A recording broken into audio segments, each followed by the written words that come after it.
Chris is our go-to guy. Tim, Kim, myself. Anytime you guys call us and you have a question that I can't answer, it's the first call I make. This guy right here, he's kept me out of trouble, kept us all out of trouble many times. But anyway. Thank you, sir. He's not saying I think it really well. Thank you. I appreciate that. Those are nice words. My name is Chris McCarty, practice school law. If I haven't met you before, it's nice to meet you. If I've met you before, I'm sorry. Okay? That's usually the way this goes. All right. So we're just going to start with a couple of different things today. All right. One, I'm not going to talk at you the whole time, which all you guys are like, thank you, Lord Jesus. Okay? And I get you. I don't blame you. Because everybody hates hearing from me all the time. And I literally tell my wife when I'm doing these admin trainings that, like, yeah, I'll go and I'll talk in front of people for like 2 or 3 hours, and I just hear just the reaction she has of, like, that would be torture. Okay, I mean, I just can't imagine how bad she would feel to listen to me talk for 3 hours. So I'm not going to do that. We are going to start with Ferpa training. We have to do Ferpa training. It is required based on some stuff that we've gotten from the state. So we're going to cut that out quickly to say we've done it and make sure we've signed the roll, right? So there's probably a sign-in for that because we do have to. If you haven't signed the sign-in sheet, please do so for me. It's really important this year on the FERPA training specifically that we have to let the state know, oh, you guys had that. Okay, and we're going to focus on a specific type of FERPA law and issues. So if there's questions on it, let me know. But it's a really focused training. Then we're going to do school scenarios. So I am going to talk at the first part on FERPA, and then we're going to do some school scenarios. The school scenario is going to be group work. So you guys are already in your groups. I see your tables. That's perfect. All right, so what we'll do is we'll read the scenarios. You guys will talk amongst yourselves. Then we'll come back and talk as a group. All right, if you've never heard me speak before, you might not know I used to teach. So I have no problem calling on people. I have zero problem calling on people. So if you don't volunteer, I'm just going to call on you and make you feel bad. All right? So just volunteer, pick your speaker. You guys know how group work works. All right, I remember vividly being in high school, and I was the guy on the football team that made pretty good grades. So everybody else on the football team would join my group, and then I had to do all the work. So hopefully that's not what's going to happen in today's groups, but that's we're going to still do group work. All right, so let's jump into FERPA. All right, so what is FERPA? FERPA protects student privacy by restricting access to records that contain personally identifiable information. All right, so the scenario I like to use, you might have heard it before, but I think it's really important that we talk about FERPA in the same way we talk about HIPAA. All right, because at the end of the day, they're both basically the same concept. All right, they're both a federal law that protects the privacy of rights in a certain area. HIPAA protects them where? Healthcare. FERPA protects them where? School. So what all kinds of records and information falls under FERPA? Let's start naming them. You're not going to hurt my feelings. Special ed, absolutely. Physicals, absolutely. Grades, absolutely. Keep going. Discipline, absolutely. See a pattern? Attendance, absolutely. Almost every single, so the bottom line is almost every single record we keep. In fact, you're probably going to have a hard time showing me something that doesn't count. Is going to fall under FERPA. The only thing that typically falls outside of FERPA that we keep is directory information. All right, and if you say that to me, like, why would the kid's name not count? Well, we couldn't print a football program if we made names confidential. All right, and that's not really the reason. I'm just saying we couldn't do anything. We couldn't say a kid got an honor for the art project at your middle school. All right, so whether the kid goes to school there or not, we're not required to keep it confidential, but it's still our option. So even that, if somebody calls you randomly and calls your school secretary and says, hey, does this kid go here? You don't just go, well, you know what? Directory information is not confidential, so I'll just go ahead and tell you this kid goes here. That's our call. If somebody's random stranger calls, we don't want to give a name, we don't have to give a name. All right? But if it falls under FERPA, we cannot give a name under law. All right, so the scenario I like to use for this is, and it's something maybe we can use with teachers sometimes to just illustrate how big a deal it is. Let's say you're walking through Kroger. All right, now I'm an Ingles guy, but for today I'm going to use Kroger. I'm a divided household. My wife and I literally go to different grocery stores. At this point she would say, when you do go to a grocery store. And I get it, it's not as often. All right, so let's say I'm walking through Kroger and I hear a familiar voice in the next aisle. And that voice is basically saying this, you know, I tell you what, you're right. If he would just lose weight, he wouldn't need all those knee surgeries. Okay, now that's an accurate statement of me. I've had 2 surgeries on my knee, and my surgeon probably would say, if you'd lose weight, you wouldn't need a knee surgery. But if I turn the corner and I realize that was my doctor talking to one of my friends, would I be bothered? All of us would be bothered, right? Because immediately we have this gut reaction that, man, you're not allowed, you're my doctor. You're not allowed to talk about my information outside of the office. I don't care if that's my friend. You can't share that. Like, we all have that gut reaction, right? All right, now change the scenario. I'm walking, and I'm a dad, okay? I'm walking down the aisle at Kroger, and I hear a familiar voice, and I hear my son's 9th grade teacher. And I hear her say, you know what? He's a good kid, runs his mouth a lot, could be a little more respectful. These are all true statements about my 14-year-old son. I get it. You can say that. But if I turn the corner and realize you're talking about him, and then I hear you say something like, he got, this isn't true, I'm just making this part up. Oh, got to hit that, didn't I? I messed it up. Sorry, guys. And if you literally say, he got suspended once last year, is it still wrong? Oh, sorry, guys. What did I do? Long hold it, it comes it off. Sorry about that. Now we got it. Are we okay now? Sorry, guys. Sound good on it. So if I all of a sudden hear you talking about he got suspended and he gets in trouble at school, all right, now let me be honest with you guys. Does that question happen? Or does that scenario happen? Yeah. Is that somebody talking about that? Is somebody going up to a teacher on church on Sunday and saying, hey, what can you tell me about Johnny Smith? Because he's thinking about dating my daughter. Did I make something up? Okay. Here's the deal. It's the same concept. And it's the same thing that's forbidden by law. Both those scenarios are illegal. We cannot share information that the only reason we know it is because we're educators. Just the same way my doctor can't tell people, even though he knows it's true and possibly visible, that I would have better knee issues if I would lose some weight. Okay, it's the same thing. So we can't be sharing information that we know about a kid just because we happen to work at Anderson County High School or Clinton High School. And I'm not throwing names, I'm just naming 2 schools.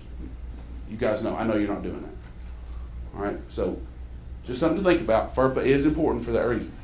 All right. It's okay to tell them they can't date their daughter, right? That's a great question. So, let's go It's there. okay, it wasn't a question. No, I know. Yeah, absolutely. That's fair. That's fair. Let's go somewhere, though, because there is a way to handle that question in a legal way, and it's the same way HR has always handled the same questions. If you call and you ask about it, okay, let's just say you guys get a call about a former teacher that doesn't work for you anymore, and you're probably happy about it, okay? And they ask you for, hey, what can you tell me about that person? What do you say? Not much, right? You say, I don't really know how much I can tell you. And what does that say? All you need to know. Yeah. All you need to know. So if somebody asks you about a kid at your high school and they're thinking their daughter's going to date that kid, you say, "There's not really, make a face. There's not really much I can tell you about him." Done. Okay? Because nobody's ever going to sue you if you say, he's on the honor roll and he's a member of the National Merit Society. I'm not worried about you bragging about kids. Okay? We're not getting in trouble for bragging about kids. But if you don't say a word, the same thing we do to teach HR, you're not going to get in trouble for that. Yep. When you say former employee, you talking about like somebody just calls you for a reference, you can't say anything? You could, for a reference, you could say positive stuff. And I'm not even saying, no, that's not even illegal. I apologize. I'm making this too confusing. Okay. I just want to make No, I apologize. I was just saying, I apologize. No, I apologize. I apologize. I think the only one you broke it up. What I'm trying to say is, when people call us and the only thing we would say is something bad, we typically don't say anything. And that tells the person calling for the reference all they need to know, right? But no, you can say, no, that's not illegal. Employee records, you can talk about it all you want. We always worry about that because if it gets back to that person, we're going to have to deal with it. They might say we were liable or defamatory, so we just don't deal with it. People typically in the HR thing to say, if you don't have anything nice to say, don't say anything at all, right? Same thing you could do here. All right, let's keep going. All right, so let's talk about access rights. So these are the regulations that we have to train on today. So each participating agency must permit parents to inspect and review any education records relating to their children and maintain blah, blah, blah. All right, so that's true. So let's go to this. Let's go back to the HIPAA example. Who owns your medical records? You or your doctor? You. Yeah, what do? They just store them. I mean, end of the day, does your doctor get to decide, hey, I want this person to have a copy of your medical records? No. What do they have to do for that to happen? You have to sign a release. It's the same thing with education records, guys. We don't own them. Because if we owned them, we could give them to whoever we wanted to. The parents own them. The 18-year-old owns them. We just store them. It's the exact same concept. All right, and if that, you guys, how many times have you had to get a release to get kids to give you, or parents to give you access to, let's say, a doctor or somebody you want to talk to, a psychologist? If we owned them, we wouldn't need a release. All right. Consent. All right, so you got to have parental consent must be obtained before personally identifiable information is disclosed to parties other than officials of participating agencies. All right, so what are some examples of agencies where we don't need parental consent? You know them off the top of your head, just start saying it. DCS, absolutely. DCS, so any sort of child protective agency, by federal law and by state law, they can access student records, and really the only thing we need is an ID. All right, now, I have had somebody, at some point, my job is weird, so I've had people literally say they represent DCS and they're lying. I mean, I've had somebody walk into a school and pose as a DCS employee, and it's a completely lie. So I would ask for ID. You just never know. Okay? Anybody else that comes to mind? Chris, what should you do when a situation is completely and totally nebulous?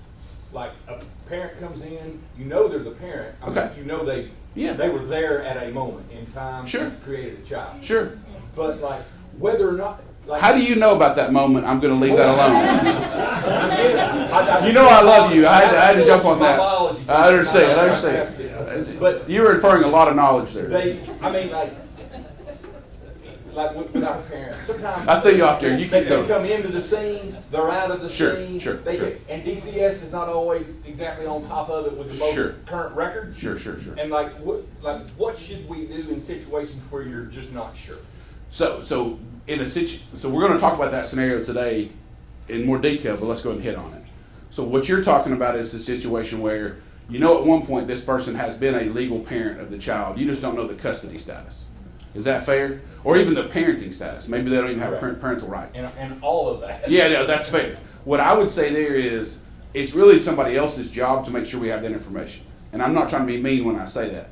So if the only thing you have on file, or the only thing you've ever seen is this person's a parent, you can assume that person's a parent. You can assume by law they have parental rights, at least parental rights to access records. Because that's really one of the last things that gets taken away, is the parental right to access records. You can take away, for example, and we'll talk about this later, you could be under a restraining order for physical access and still get a copy of grade cards. All right? It happens all the time. You could be under supervised visitation only, and you still get a right to go to a parent-teacher conference, maybe by Zoom. All right? So there's different, so that, at the end of the day, you can assume that. And if nobody's giving you those records, that's their problem. And I'm not trying to be mean when I say that, it's just the facts. We can only rely on the information we've been provided. There's no law that requires the school system to kind of go out and grab records. We are a facilitator and we're a receiver of records on these kind of records. I'm talking about custody records. There's some records we're supposed to go get. Now there is one little exception. A lot of you are thinking about this, and this is a Tennessee law. Don't shoot the messenger. But basically, what happens if the parents were never married? You know where I'm going.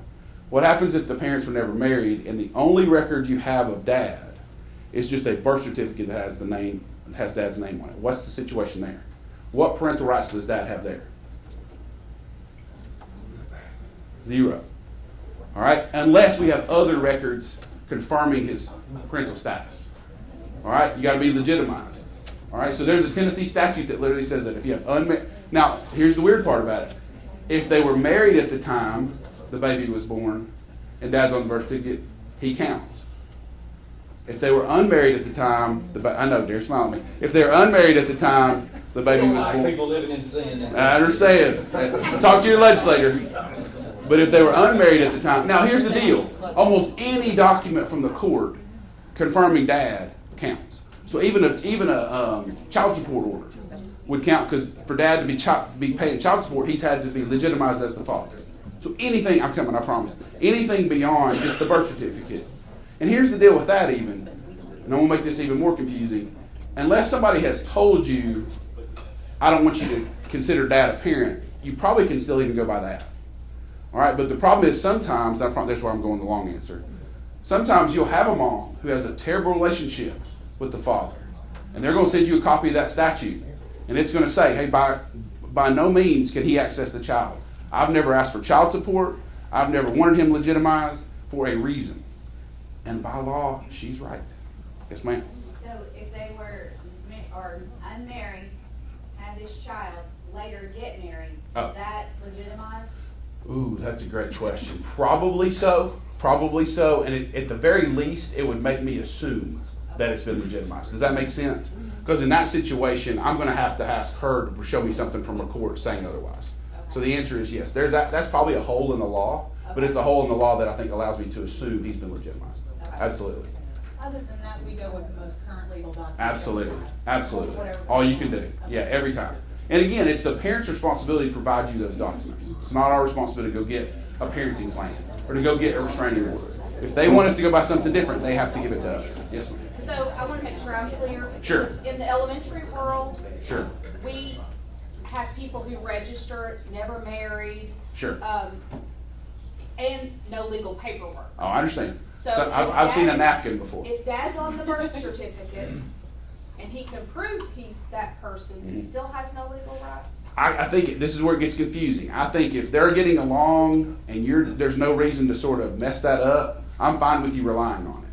But I am saying that if mom comes back and says, I don't want him to have access, he's only on the birth certificate, then she's right. There is a law that would allow her to basically pull that lever. I think that's where it's hard for us, because they'll Oh, get sure. along, then they won't get I know. along. Right. and I know. They don't list them on purpose, even though dad may have rights. Right. So So what I would say there is, let's say they're getting along, all of a sudden they don't, let's say if you want him back here, I want you to fill out a new emergency card.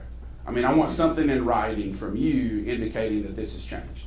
But I'm not gonna do it verbally anymore. I mean, I think you can make them do that. Make them take those extra steps that they know, at least there's gonna be a process to it. Yeah. So the legality is placed on the mom's move? In a lot of ways, if they were unmarried at the time the child was born, yeah. I know, the answer is fair, that's fair. I I've wish, never met a moody woman, but I mean, you know. boy, we're going into dangerous territory. At this point, I'm moving on to the next slide. All right. I thought I was brave. Yes, ma'am. Health information. Sure. You need certain pieces for an IEP, 504, Sure. et cetera. That's where I'm a little confused as to what gets shared from what we collect. Wait, you mean because of that one statute I'm talking about, or you mean in general? In general. Oh, no, I mean, in general, if we have records that they're both the parents, and that we don't have anything else changing I mean that. with other employees. Oh, okay, great, I'm So sorry. they Great can- question. they Let's can talk about it. Process an IEP or a 504. Let's talk about it. Okay, so what you're talking about there is, and FERPA does talk about that. Let's just go there. FERPA is what I call a need-to-know statute. Okay, it's a need-to-know statute. So what does that mean? Not everybody in a school system needs to know. If you work in a different school, okay, let's just use Clinton and Anderson County again. I'm not picking on the high schools. If you work at Clinton High School, and there's a kid at Anderson County High School that has a pretty intensive IEP, there's probably not going to be a good reason you need to know it if you're at another high school. There's just not. Under FERPA, we're really not supposed to be sharing that between schools. Now change it. What if you're at a middle school and you're moving to a high school? So now we have great reasons to share it because we have to transition that information over, right? Now it's also bigger than that. It can be case by case. So another thing I would say is, and this is controversial, but if we have, let's say for example, you have a student that has an IEP, but as part of that IEP they have a BIP. There's all kinds of acronyms, right? So they have a behavioral intervention plan. I would want, at that school, I would want my SROs to see every BIP. Why? Because let's say I got a kid that's allowed to have a cool down, and we allow the cool down outside the room, and that kid's your SRO's just walking, and all of a sudden they see some kid just no hall pass, just standing there looking irate, trying to cool down. Everybody else knows because we've seen the BIP on the team and the principals that they're allowed to do that. The SRO doesn't know that. All of a sudden the SRO in the middle of the kid trying to cool down says, "What are you doing, kid?" And then the kid blows up. We got a restraint situation that could have been completely avoided had we shared the behavior intervention plan with your SRO. So even SROs can be part of need to know, is my point. It's people that, in my mind, need to know that information because of the way they do their job. In anything behavioral, I would argue an SRO needs to see it. Okay? Make sense? Yes. All right, let's keep going. Now, parental consent, there's a big thing we need to talk about today. Let's go to number 2. Parental consent, or the consent of the eligible child who has reached the age of majority, must be obtained before personally identifiable information is shared. So what does that mean? In the state of Tennessee, if you turn 18, power over your records goes to who? To the kid. Day of. Day of. Yeah. Yeah. Absolutely. Now there's one little easy exception to that, which is, and there's a lot of kids in our CDC class that are under conservatorships. Okay, if the child is under a conservatorship, they don't ever become sort of legally responsible for themselves while they're under that conservatorship. All right, so even if they turn 18, that doesn't change anything. You still provide the information to their parent because their parent is the conservator, or likely is the conservator. Probably both parents are the conservators. So the only time, especially with our CDC kids, if those kids are under conservatorship, just ignore the 18th birthday. I'm not worried about the 18th birthday. Every other kid has a learning disability, kid has behavioral issues, all those other things. Age of 18, if the kid sends you an email that says, I don't want my parents to see my records anymore, we got a problem if mom and dad want to see them. Okay? All right. Well, again, children's rights, same thing. This just talks about, again, the rights of the parents are transferred to the student at the age of 18. This is that's the exact language from the CFR, which is the federal regulations on it. So again, it says, under the regulations, the rights of the parents regarding education records are transferred to the student at the age of 18. Period. Period. Unless, we'll say it again, they're under conservatorship. By the way, just as an aside, and I'm going to go controversial for a second just because we're talking about conservatorships, and I don't know how you talk about this unless you name Britney Spears. But man, everybody was all about free Britney until we see what Britney Spears now does on social media. Everybody's like, man, maybe that was a bad idea to let social media take control of conservatorship hearings. So I'm just going to leave that out there. Same thing, again, unless the child has been adjudicated incompetent, which is what we're talking about, they're under conservatorship, all rights vest in the child when the child turns 18. Okay, any questions about FERPA? Any questions about age of majority? Any questions about records access? Yes, ma'am. So if a school calls us, a principal or a teacher, and they have a child that came to their school from our school, we can tell them. Yeah, absolutely. That's an exception as well. School. Yep, Okay. that's an exception as well. So when you have a child basically transferring to another school, records are allowed to be shared. That's also an exception of FERPA. We skipped through some of those. There's exceptions for law enforcement. So if there's an active investigation, there's exceptions even for health emergencies. Well, So hypothetically, if we're in the middle of a pandemic, we can share it with the health department. not just records, but when they call and say, hey, Oh, yeah. this guy's going. You can off share the it. wall, what can you do? Okay. Yeah, no, because all those things are the same to me. Because the only way you have that information is through the records. Okay, good. So anything that sort of flows from the record to me is the record. Yeah.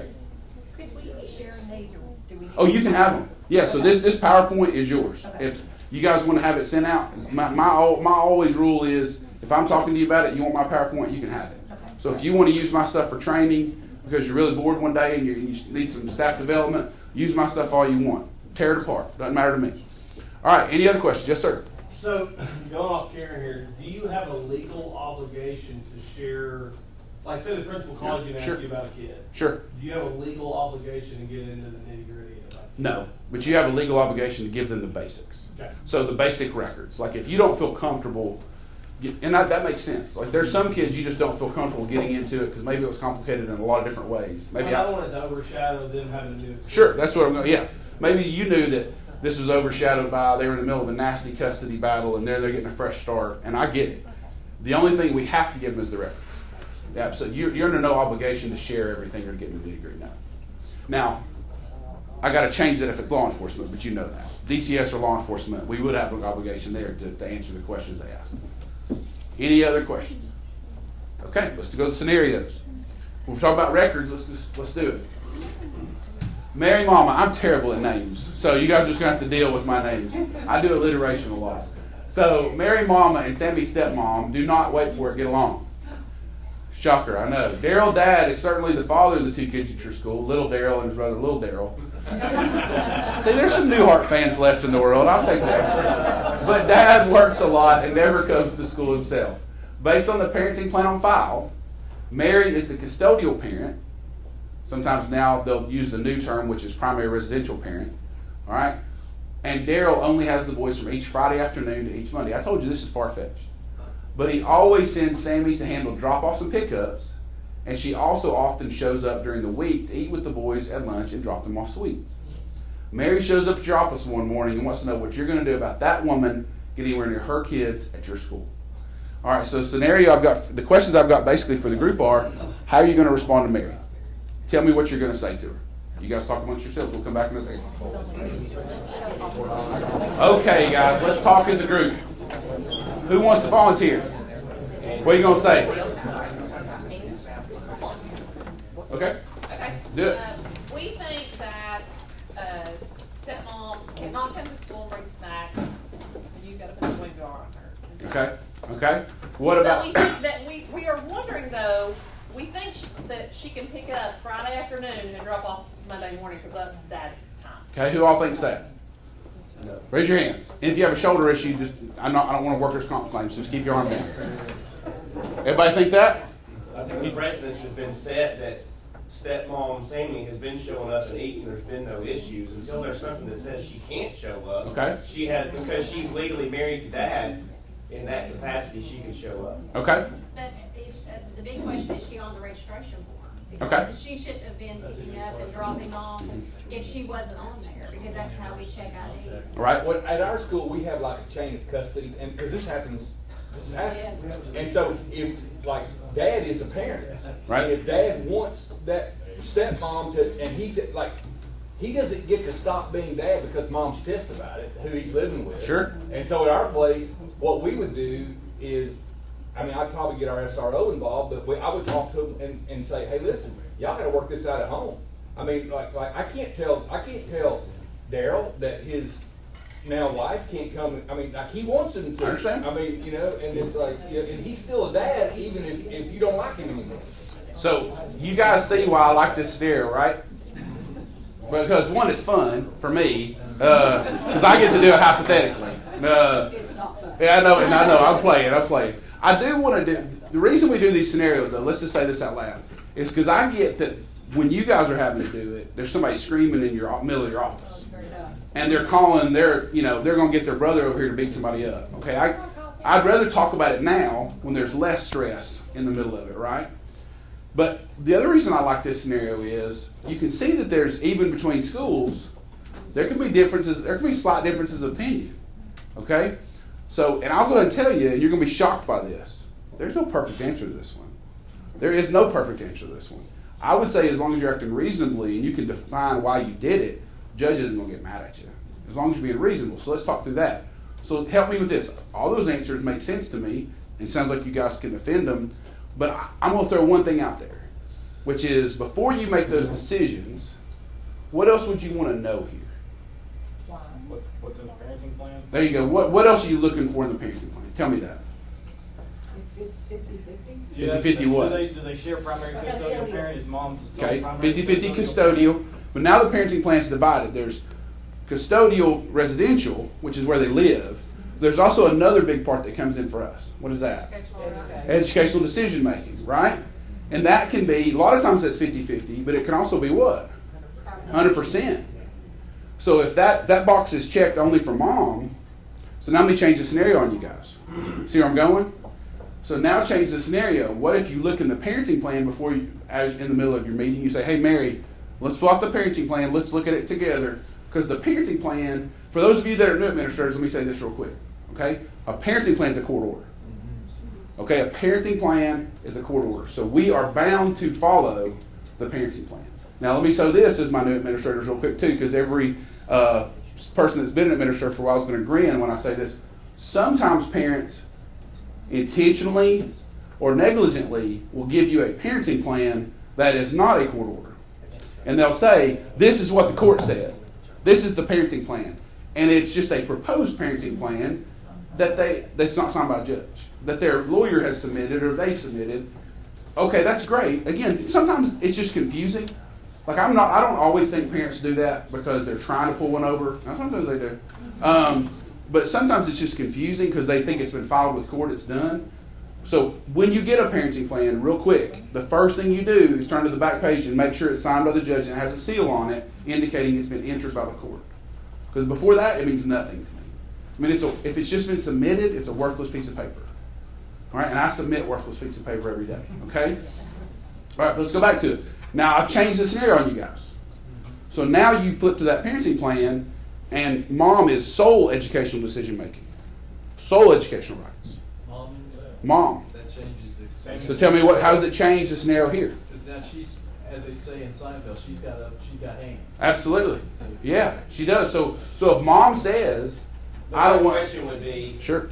at the time, mom has set a precedence, even though she has 100%. Sure. That it's okay that Sammy shows up. Sure. The stepmom's not showing up to change the kids' classes or to change Skyward. She's Okay. just showing up to eat lunch or to do whatever. She's not trying to change Sure. educational decisions. Sure. She's just showing up like she always has. Mom hasn't called us to say. But now she- this may start it. Right. So let's talk through that. Let me change the scenario again, because I love changing the scenario. What if it's two married parents? They're two married parents. They have custody with a kid, and throughout the years, grandma, let's say it's dad's mom, I don't care. Grandma has showed up to the school all the time to do exactly what Sammy's doing here. But all of a sudden, both parents call you one day. Both parents, both married parents, call you one day and say, "Hey, grandma is not doing well. We don't think she's in her right mind. We don't want her having access moving forward to the kids at school." What would you do? You'd immediately sever it right there. Okay, well, if mom's got sole education decision rights, then mom is the same thing as two married parents making a decision. There's no difference if she has sole educational decision rights. So you're right. I don't think we've done anything wrong in the past if mom's been cool with it. And like you said, mom changes her mind. I'm not going to say exactly how you said it because I like my life. But if, I'm just playing. But hey, she has the right to change her mind. Just like two married parents have the right to call us one day and say, "Hey, that person that's been seeing my kids at school, not anymore. And we would do this." Okay. That's your decision. You get to decide who accesses your kid. But if mom has all those rights, how does it come into play Friday afternoon and Monday? Okay, so there, I'm glad you said that. What do you think? I'm going to throw it back at you. It's got it. I'm throwing it back at you. What do you think? Well, So, that's a good point. It depends on if there's a time frame involved. okay, so let's say there is. Let's say basically it indicates the 3 p.m., the typical one, 3 p.m. to Monday at 8 a.m. So what do you think? Does that change the scenario? Well, I think if dad is working, dad gets to decide who picks his child up on his time. Agreed. So even if mom has educational decision making, for that time period, when dad is the custodial parent, I think dad can say on Friday afternoons to Monday mornings, Sammy can pick them up and she can drop them off on But Monday. you know Sammy will show up at noon to eat lunch on Friday. I do. Just because. I do. And that's where the times come in. So that's what we got to be careful about. Even if it only says drop off. Drop off is not at noon. Hey, Travis, it seems like you've done this. No, yeah, you guys have all done this one before. I get it. I like The this. answer is, she can't come and eat lunch. If mom has decision making. Now let's go backwards. See, that's why I like this one. At least I like the zigs and the zags. You guys, I'm a little bit crazy, right? So now let's say they have shared decision making. Does that go back to y'all's first answer? So they have shared educational decision making, and all Sammy's doing is showing up. Mom can't do that because I would explain to mom that at this point, if you want her not to come, that means because you and dad have 50 down the middle, dad can also say, like, we're going to get into this. I'm marking this one off the island and you're marking that one off. And it's back and forth. So I go back to what Lee said. You're going to have to get together as a family or on the phone and work this out. You got to make a decision. So the way I would take that, exactly the way he said, I'm going to change it, but I agree. If they have 50-50, and so far everybody's been good with Sammy coming to school, now you're changing, then that's a decision. You see where I'm going? And for a decision to be made, y'all have to agree on it. Okay, I'm going to give you guys another. So this is an example of where that's come into play, where I've used it before. So this is the only time today I'm going to say the word pandemic, and I'm so happy about that, okay? Because I'm so sick of talking about that word. See, I didn't even say it. During that time period, we had a situation where kids were, you guys remember this, kids were allowed that 1 year to come in and they could choose virtual option, or they could go all virtual, or they could go all in person. Glad that's over. Had a situation in one school system, it probably happened in others, but this is the one that told me about it, where 2 lawyers were getting into it, sending letters to the principal saying different things. Dad's lawyer, mom's lawyer. And they had 50-50 decision making. And basically here's what the conundrum was. The kid was enrolled at this high school and went there in person before the other word that I said I'm not going to say today. And then, but mom wanted the kid to go full virtual. Dad wanted the kid to go in person. And they could not agree. And they wouldn't go to court over it. Instead, they just got lawyers to send the principal mean letters arguing why both were right. So here's how I wrote a letter back to the lawyers. Here's my position. I said, before the P word, that sounded bad. I'm just going to say it. I caught myself. Yeah. Before the pandemic, I just broke my rule immediately. Yeah, there we go. Before the pandemic, this child attended our school in person, and you guys decided that. Now, I'm going to say if you're going to change that, I'm going to have to see you both agree on it. So because what they did beforehand was in person, we're just going to go with that. And by the way, they didn't fight me. They didn't fight me. Because they were changing the enrollment, they were going to have to agree on it. All right, so the kid came in person. So anytime we're making an affirmative decision, I think they're going to have to agree on it. So same thing here. Now, what if mom goes out? Yeah, a lot of you are thinking this, so let's just use the easy one. If mom goes out and gets a restraining order against Sandy, that's easy. Then we're going to go with the order. Right? Any other questions on this one? So we Yep. I actually have this going on right now. Sure, sure. So the parents are getting divorced Mm-hmm. or are divorced. Mom is wanting to enroll in our school. Dad is wanting to stay at the current school. Okay. They're going back to court right now Mm-hmm.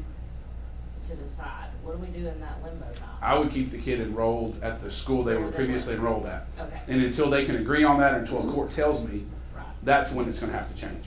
Yeah. Or until one of them gets 100% decision making and they can decide.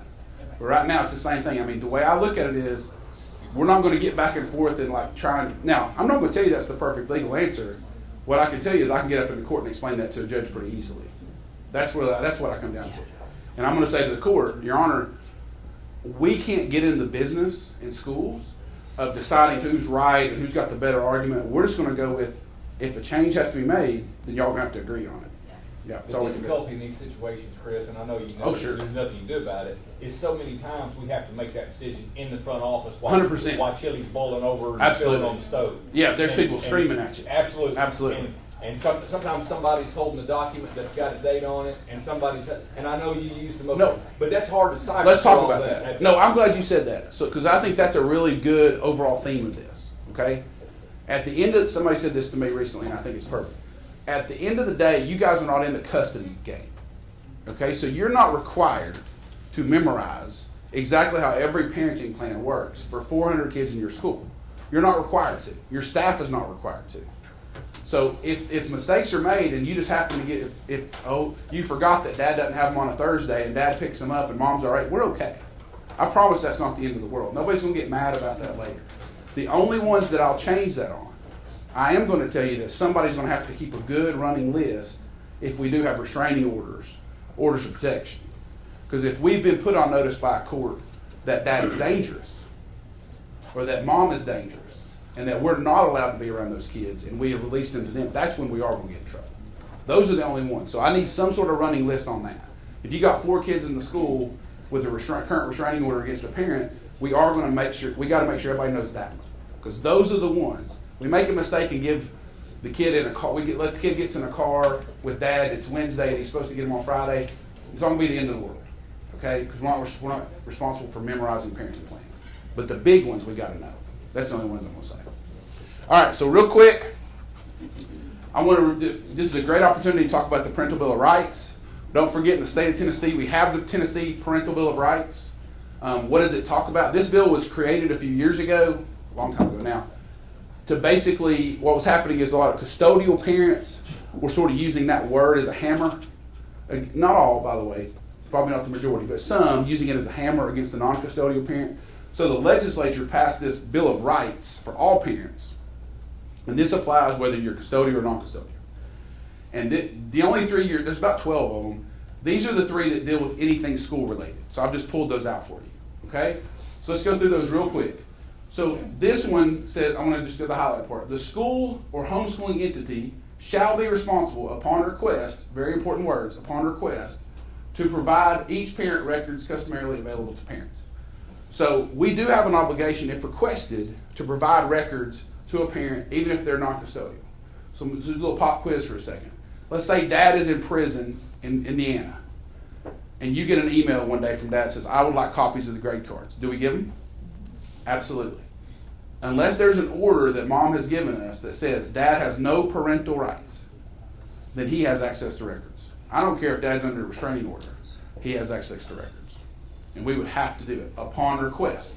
Now, we don't have to go find them, but upon request, if they can prove they're the parent, we'd have to provide records. That is the law. All right, now this one's one that gets used against us sometimes the opposite of what the law says. This is about extracurricular activities. The parent who has enrolled the child in each such activity shall advise the other parent. So if somebody calls you one day and they're irate because they're the non-custodial parent and you didn't tell them that football practice changed, that's not your job. The law specifically says for all extracurricular notice and changes and activities and schedules, that's the other parent's job. That is not our job. We got to give them grade cards directly. We don't have to give them football schedules directly. That's the law. Okay? The last one I want to talk about, we sort of talked about this with the Sammy example, but what if Mary had come in and said, even if she has sole educational rights, what if she had said, I don't want dad eating lunch with my kids at school? She can't take that away without a court order, even with full educational rights, because we have this law that applies to all parents. And it says the right to access and participation in the child's education on the same basis that are provided to all parents. So custodial, non-custodial, decision-making, non-decision-making, you have the right to come to school to eat lunch and go to other school activities, unless a court takes it away specifically. All right, so if dad wants to come eat lunch, and he's only got custody once a month, come eat lunch. Now, let me give a little change to that. We don't do supervised visitation at schools. And you will have somebody sometimes that'll call you and say, hey, you know what? It'd be so easy to do my supervised visitation at y'all's school because you got adults around. Can I just do that? The answer is no. Okay, no. We don't want the liability. We're not signed up for that. The parent, I get it. You got to pay for supervised visitation, and they don't want to pay for it. And I get it, but we're not going down that road. So if the parent is on supervised visitation only, this would not apply. Okay, restraining order, this would not apply. Yes, sir. So here's a hypothetical. A student turns 18, let's say in their senior year, and no longer lives with the family. Okay. Yeah, sure. The mother of the student who is over 18 is asking for records on the student. So this is what the situation we talked about in the prior Ferpa training. There is an exception to Ferpa. This didn't come up in that prior situation, but I'm going to say this. There is an exception to Ferpa, which is the tax exception. All right? So the answer is typically no. So at the moment the kid turns 18, if the kid does not want them or has not signed a release, then we cannot give the records. If parents keep persisting, there's an exception to Ferpa, which is as long as the child is still considered a dependent on your tax returns that you filed, you can use that tax return to ask us for the records. But that I always call that somebody in Congress had a wife who got really mad that college records were not being provided rule, and it's a tax exemption rule. But there's a chance if they aren't living with them, they might not even be counted on there. So the answer is they don't get them. Yeah. All right. Yes, ma'am. Hey, so we're having a lot of kids move in from other states. Sure. So wherever they're from, their parenting plan is still valid in Tennessee. Is that correct? The answer is yes. I'm going to give a one-word answer. In a best case scenario, it would be we would have it basically domesticated to Tennessee or domesticated by a Tennessee court. It doesn't happen, and I get that. So yeah, we're going to rely on the parenting plan. We'll be fine. Okay. Now let me say this. This happens. Let's say you have an order of indicating custody that is a Tennessee order, and then you have an Arkansas parenting plan that says something different. What do we do there? Tennessee. We live in Tennessee. This is the Tennessee school system. Tennessee courts are the only courts truly with authority over us. Federal courts too. That's it. Arkansas State Court has no authority over this school system. So if we got conflicting orders, which does happen, I believe the Tennessee order matters to us. They have to be directly contradictory. All right, but let me throw something at the end here. We'll go to the next scenario. This is really important for you guys because parents will sometimes say, I have a right to that access, and that's true. There's a but. But access must be not interfere with the school's day-to-day operations or with the child's educational schedule. That's in the law. Who decides that? You guys. They can't show up and say, hey, I want to see my kid during second block. Exactly.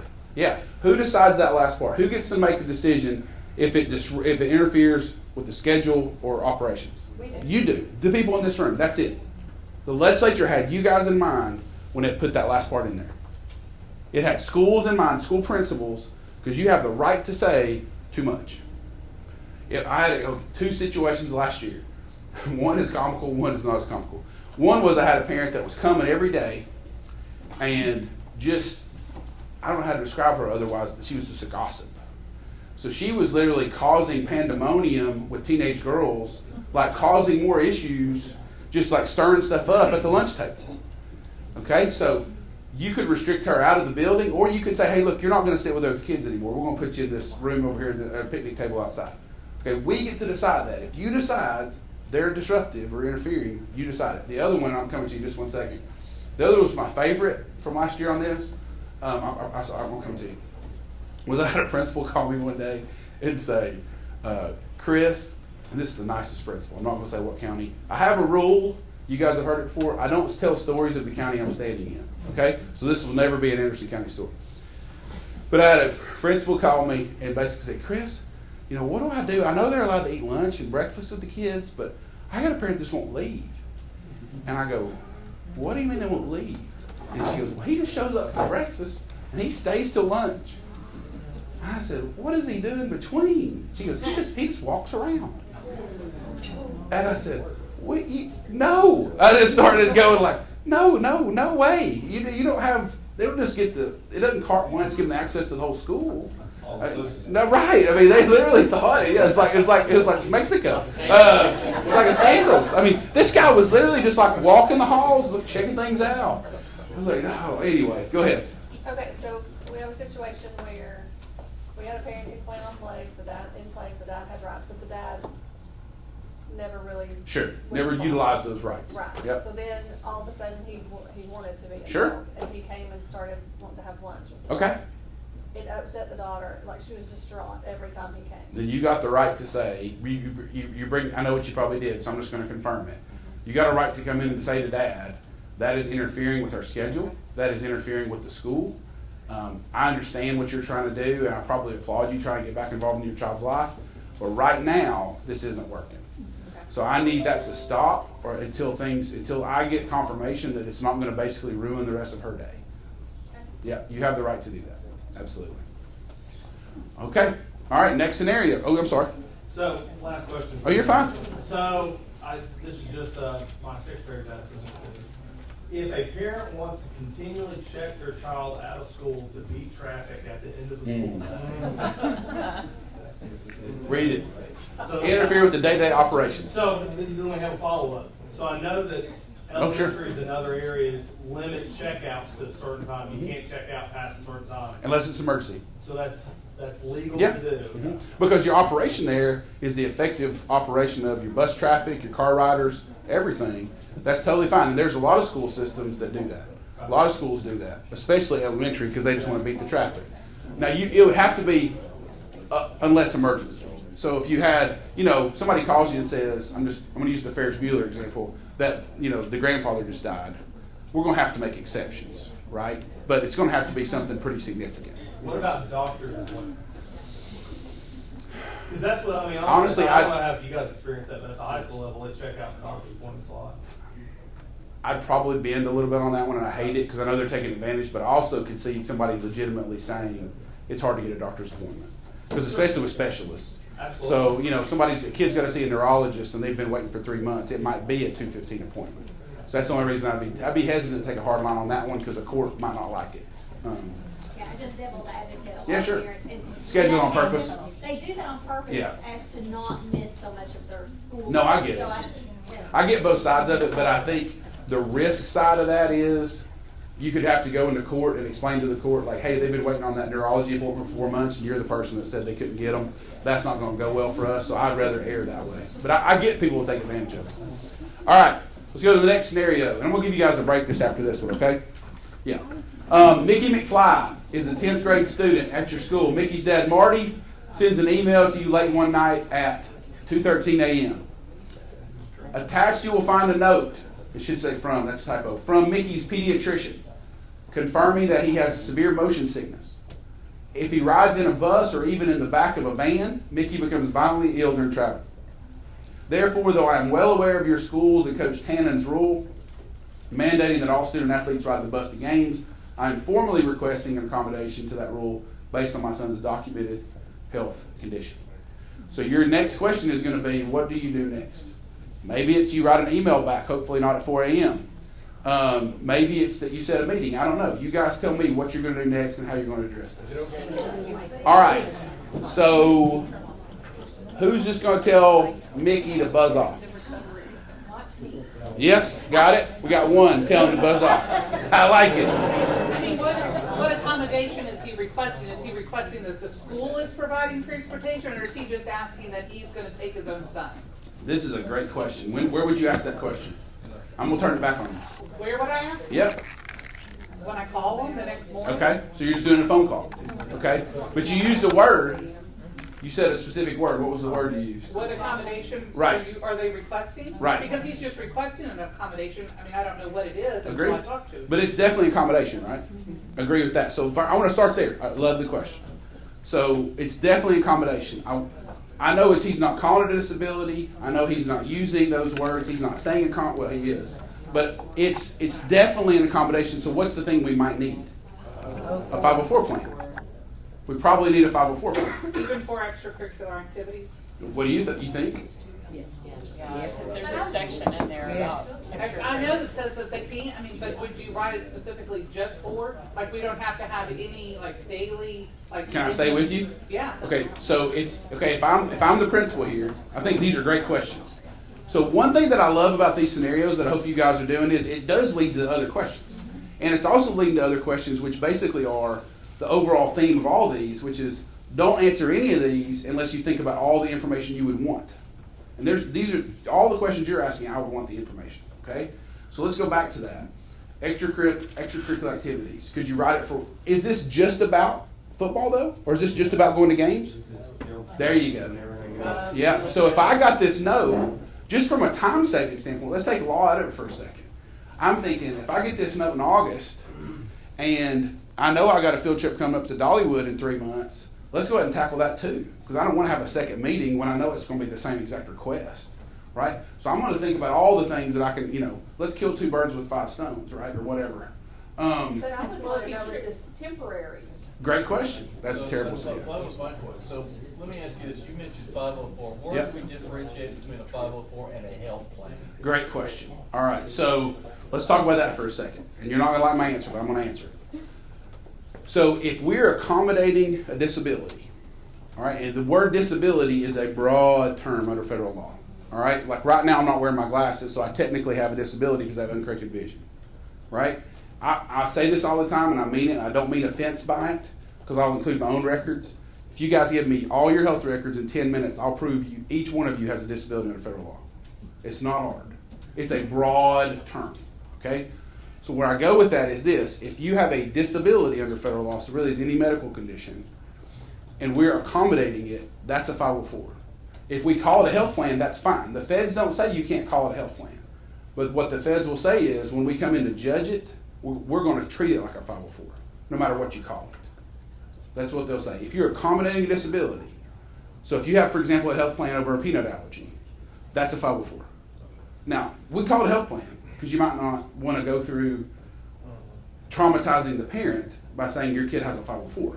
That's honestly what we're doing half the time, and that's fine. But just know from our back end, we have to treat it like a 504. Yeah. All right, so let's go back to that because you asked a very important question. This is why this one's so confusing. And I want to spend some time on that for a second. Because right now our brains go to, and there's a reason your brains go to this, I get it, which is it's extracurricular. Why would we have to go that extra step? And where that comes from is, let's go through the discipline of extracurricular versus curricular. Right? So if right now I try to expel a kid, does the kid have a right to fight me on that and appeal it to a DHA?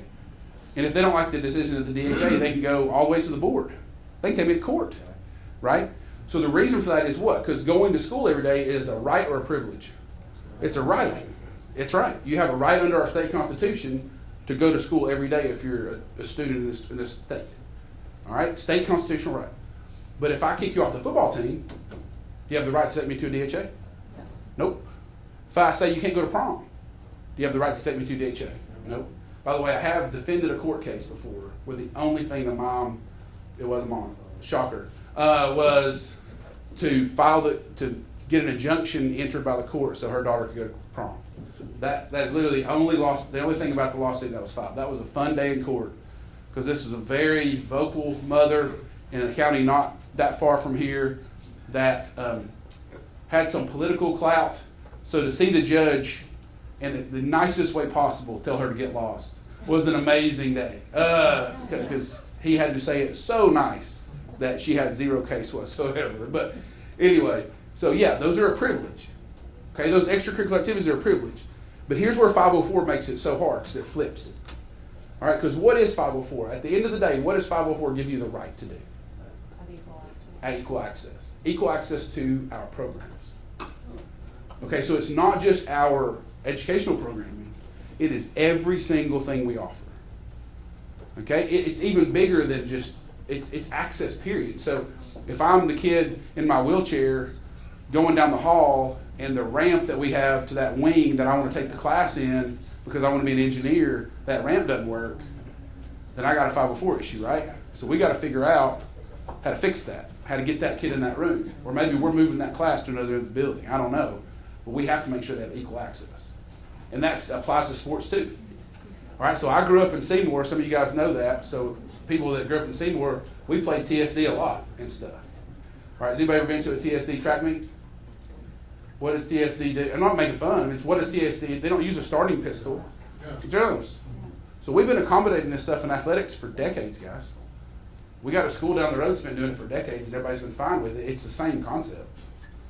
So same thing here. So a 504 plan, to your original question, that was my long way of answering it, could be just about extracurriculars. Absolutely. If that's all they need. So what do you guys want? Let's go into that meeting now. Let's say we're having a 504 meeting. We're setting up a 504. What are the questions we're going to ask the meeting? Yep. What kind of documentation for the health condition? There you go. Yeah. So I want to look at that note. I want to make sure that the note matches. No offense, but I'm not just going to take the parent's word for it that it says exactly what the parent says it says, because sometimes it doesn't, right? Well, let's assume here that it does. So assume here that you have a doctor saying if he rides a bus or a van, he will get sick. I think one thing too here that if you back up to the very beginning of this, I think one of the art of doing this job well is the art of buying yourself some time. Oh, absolutely. The first conversation I had with Marty is, hey Marty, I got your note, man, we want to help you.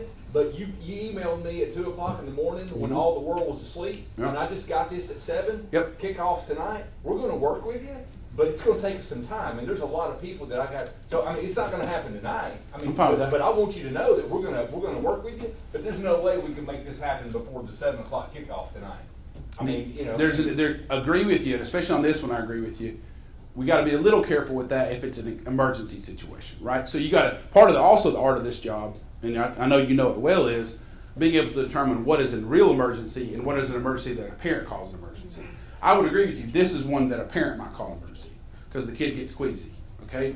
But if it's a real emergency, kid's got seizure or epilepsy, changes the law, right? So I totally agree, but you also got to make that call sometimes of what ones do we actually have to tackle immediately.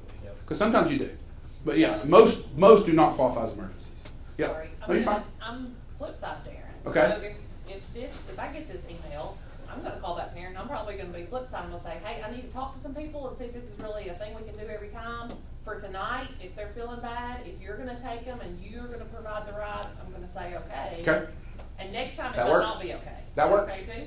That works too. I think it's okay, but then that goes back to the coach too. I think the first conversation you have is with coach. You talk to him and see what the deal is. Like, why's he got the rule, which I get. Yep. And it very well could be that he's hard pressed on this rule, which is then becomes a 504 issue. Because now if I let this parent do it, because little Timmy gets his belly sick when he rides the bus, I've got 3 others. You can feel the empathy in that statement. I'm kidding with you. Go But ahead. ultimately, if this I don't child have the really empathy has for you. the need, the coach can't say squat about it. I don't care how hard pressed he is about it. But there's, He can't do anything if there truly is a 504. I agree. So I'm telling you as a parent, I'd push it. but they're, but I But think he's also doing something that he's opted to do, which very well may mean that he may not But make the the team next 504 year. says he He can't. don't have the right to play Okay. though the next year. But let's talk through this, because I think you're both right. See, watch me play Unless both. he gets 180 yards rushing. Watch me, Absolutely. watch me play mediator. Okay, but sometimes I think that coaches meeting is important, even if you know that coach is going to take the L. Sorry for the pun. All right, because I still think you know at the end of the day, if you get this, okay, let's all be blunt with each other for a second. You know you're probably going to have to do it. You're probably going to have to accommodate this some way because you got a doctor's note, and this is probably not a hill you're willing to die on. Where the kid rides the bus to a game is probably not a, you get so many chips you get to play a year as a principal. That's probably, I'm not going to waste chips on that one. I'm just going to be honest with you. All right, so, but your point's right. I don't want to just do that and just give the coach an email later that says, oh, by the way, I changed your rule, and you stick with that, right? Just out of professional courtesy to make sure you're running your school well, you at least need to have that conversation with the coach, to talk to them, to also give them the opportunity to say their piece, and for you to say yours, which is, hey, look, man, we're probably going to take an L on this one. Like, this is not one where, I'm going to push back, and you tell me the other rules he's got to follow. He's got to be at the field at the same time as the other kids, and if he's not, he's in trouble and he's running. I got your back. But this is not one that we're just going to die on, right? Out of just that alone, I think you have to have that meeting. Okay? Yep. Can I ask you a question? Sure. So have you seen a trend where, we'll just say in the last 5-10 years, Sure. parents have been getting doctor's notes for things that now that they wouldn't have even thought about getting before then? 100%. Yeah, and this is, okay, and your point to like setting a precedent is a good one too. I mean, I'll give you guys an example. That I represent a small college, okay? And under the Fair Housing Act, you get some interesting issues with colleges that you guys, so one of the issues we deal with colleges, they have dorms. Okay, I'm just going, this is the story. So we have to allow service animals, right? But a service animal actually has to perform a service. And there's all kinds of other things that we can restrict the service animal. If they're not performing the service, they're not trained, we might let them into the building, but we can quickly show them the door, right? Because the service animal guidelines are pretty strict. Once we see that they're not actually a service animal, they're just a puppy, right? Now, there's also a thing called an ESA. You guys have might even received a request from a parent at some point for an emotional support animal. All right, that is a thing, but that only really qualifies under one act, which is the Fair Housing Act. There is no right to go to a restaurant with an ESA. There's no right to get an airplane with an ESA. But if you want to live with one under the Fair Housing Act, if you rent your apartment or if you live in a dorm, then you might have a right to an ESA. I didn't write that law, it's just the truth. And an ESA is wide open. It's not hard to prove an animal's an ESA. It has to perform no function other than it's cute and you get to pet it. Okay? And you have to have a social, or somebody write a letter saying you need one, also not hard. So to your point, in the last 5 years, almost every single kid that goes to college, based on the phone calls I get, wants an ESA in their dorm room.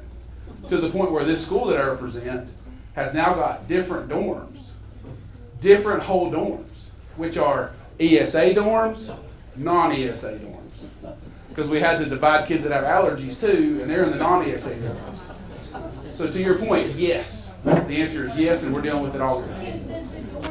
They have the right to require you to have an insurance policy for that. You could. Mm-hmm. Yeah, yeah. But an apartment, it's even apartment complexes. So, I mean, you'll notice that most buildings now, come to you to say, most buildings now won't even put a policy in because they know it's a waste of their time to deal with it, that is no pets. Because it's so easy under the Fair Housing Act to get an ESA. Yeah.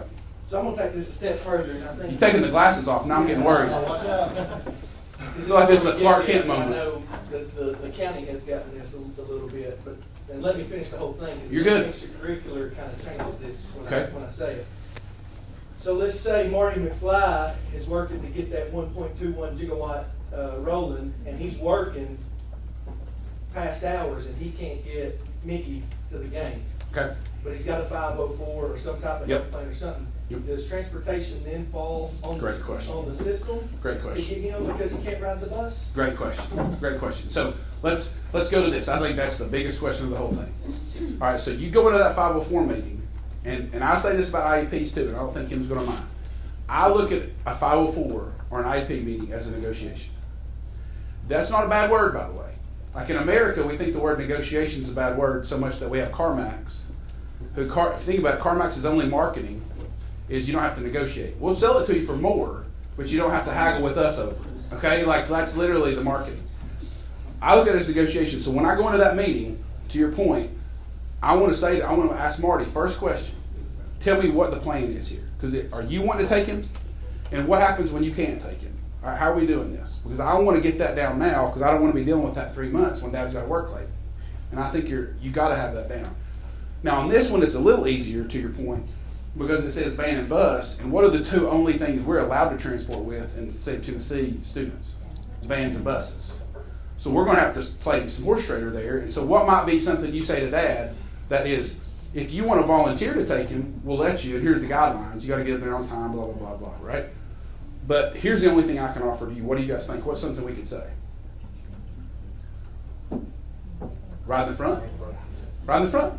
Like we know that might not get rid of it, but anybody that's ever driven kids to the beach, if you're going to 30A, knows that if you're going back, you got, this is me? Okay, my kids get so sick, I got to stop like every 2 hours, right? So we know riding in the front makes it better. So we might say to Dad, look, the best we can do, because in Tennessee, it's got to be a bus or a van. I don't have the option of using a passenger car. So he can ride in the front of our bus. Every time I'll guarantee him a seat in the front, or you can take him. But that's all we got. Because at the end of the day, with a 504, it's not got to be a perfect accommodation. It's got to be what? Reasonable. And the only thing reasonable we can do there, under the law, is provide the front of the bus. Yeah, so this is the horse trading. Yeah, I think you're 100% right. Yep. I don't know if there's anything you can do about this, but I've had conversations myself. Change federal law. I can't. No, I'm just kidding. I'm just kidding. But I've had conversations with doctors myself. Sure. And I mean, great people, that, fantastic. You know that you're about to say something complimentary. Absolutely. But this is, I mean, like even my kids. Sure. Parents, if they're persistent enough to they'll get what they're getting the freaking note. That's right. Yep. It doesn't matter what they're asking 100%. for. They're getting the note. Yep. And then they come in with a smart bomb and throw that on my desk. Yep. And the only reason they have it is because Mom showed up at this doctor's office for 12 straight days, Yep. and he doesn't want her there anymore. Yep. So he gave her whatever. It's the story. Jesus told us this was coming in the story of the persistent widow. Yep. If you keep knocking on that door, whether you fear God or man, I'll give you what you want. You'll just leave. And that's what they do. Yeah. I mean, what do you do about it? I mean, they come in armed with that note, and the only reason they got it is because they showed up in the waiting area for 12 days. No, it's bigger than that. I mean, doctors will tell you that. No, you're right. Doctors will tell you that if you talk to them off the record, that now as part of, like, for example, Medicare or Medicaid, or let's say Blue Cross Blue Shield, part of the way they decide whether you're still allowed to see patients under their coverage is patient feedback. Literally. I mean, so they can lose the ability to write and to service patients for Blue Cross, for Medicare, for all those, if they get too much negative patient feedback. And who are the people that are most likely to give negative patient feedback? The persistent patient. So I mean, this all I hate to say it, but there's a monetary reason they do that. And they'll admit it to you. They'll admit it to you. When we decided years ago that Medicare was going to have a patient feedback concept to it, there's a lot of things that happen. I mean, I go off on a totally different tangent now, but you're right. All right, let's take a break, about 10 minutes. We're going to get done by 11, so I'm just going to touch on this one because you probably heard about 504 enough already. But the curveball here of that last scenario is, what if instead of asking for an accommodation based on the fact that he's got motion sickness, we make it harder, and Mickey is a diabetic, he's a 6th grader, he plays basketball for the school team. School team's important. And Marty wants to ensure a nurse travels with the team and is present for all practices or games. That's a great question. He's 20 point a game in 6th grade. We'll probably hire a nurse. But I'm just gonna jump through this one real quick. So the bottom line here is, just like the last one, there's no perfect answer to this. I will tell you, there is nothing in the law that says we always have to have a nurse at everything. The bottom line, the thing I want to teach with this is, at the end of the day, when you get a 504 request, which is what this is, but we're not calling it that, and Parental Consent knows what they're asking for. When you get that, do we have to go with what the parent wants? No. We have to do what? We have to make sure the child receives a reasonable accommodation. So the moment you get that request, you got to break it down and think, okay, I know mom is asking for, because this kid has diabetes, for a nurse to be there. But what does the kid actually need? So what's the answer here? What does the kid actually need? Yeah, but a backup plan, right? They need a backup plan. They need somebody, an adult, that has some knowledge and is trained in diabetic care in case the kid levels get off, or in case the kid, let's say they're in high school, they're usually dealing with it, but we got a backup plan. We want somebody that's there, not another kid, but a backup plan, right? So what are some of the ways we can do that without a nurse? Training for the coach. Now, we can't make a coach do it. We know that, right? But you might literally go to the coach and say, hey, look, is there anybody on staff that will be willing to do this training? We'll give you a supplement to do, whatever. You might have to wheel and deal, but we're going to do that. I hate to say this. Now, this can be the easiest way sometimes, but we can never make a coach disclose this. But if you have a good relationship with somebody on the staff, if you know, let's say it's the football staff, and you know somebody on the football staff is diabetic, go and have a personal conversation with them and say, look, I'm never going to make, you don't want me to tell anybody, I won't tell anybody, but this kid needs a backup plan. You're diabetic. If you would be that, that would help us out. But if you don't want me to, this conversation ends right here. Most coaches would say, sure. I've been taking care of my diabetes for 30 years. I don't care to watch this kid's levels and check them if I have to. And that parent's going to feel great because they got somebody that knows what they're doing that takes care of themselves with the same precautions. Again, it's got to be fully voluntary. We don't want to pressure that. But if they'll do it, and a lot of people would, because most people we got love kids, that's fine. But the bottom line is, it's not, the point of this one is, yeah, we're going to have to accommodate it, but it's rarely just exactly what the parent wants. We got to make sure it's reasonable and we take care of the need. All right, let's jump into the next scenario. And the reason you're seeing more of the diabetic stuff, by the way, just as a quick aside, this is an FAQ that is now published, and you can find it on the website of the American Diabetes Association. And if you look at the last question, should I write field trip and extracurricular accommodations into my child's 504? Yes. So you're going to see if the American Diabetes Association, which is not a fly-by-night organization, it's where you're going to go if you're especially a parent that's just got a kid diagnosed with diabetes. You're going to go here, you're going to look around, you're going to find this.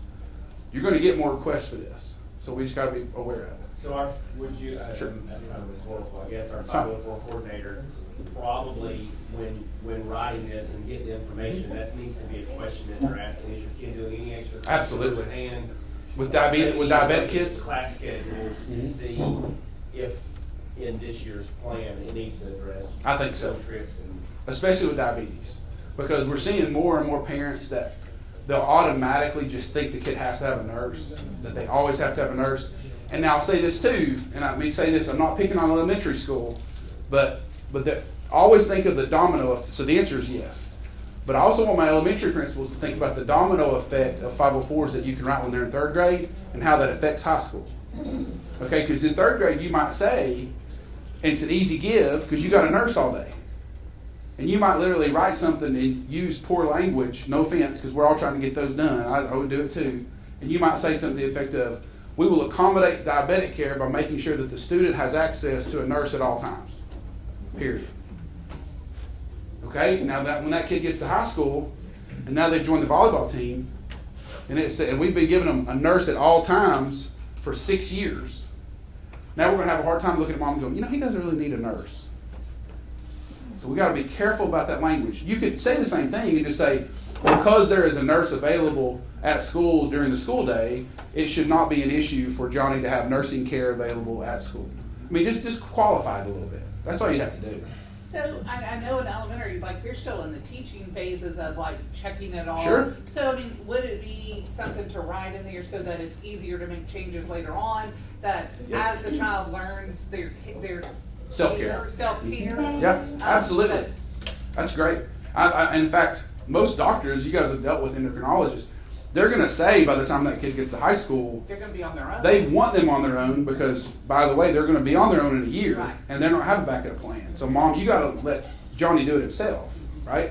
So, absolutely. So if we're thinking in elementary, we write something to that effect in there. Yep. Then that should help you zig and zag later.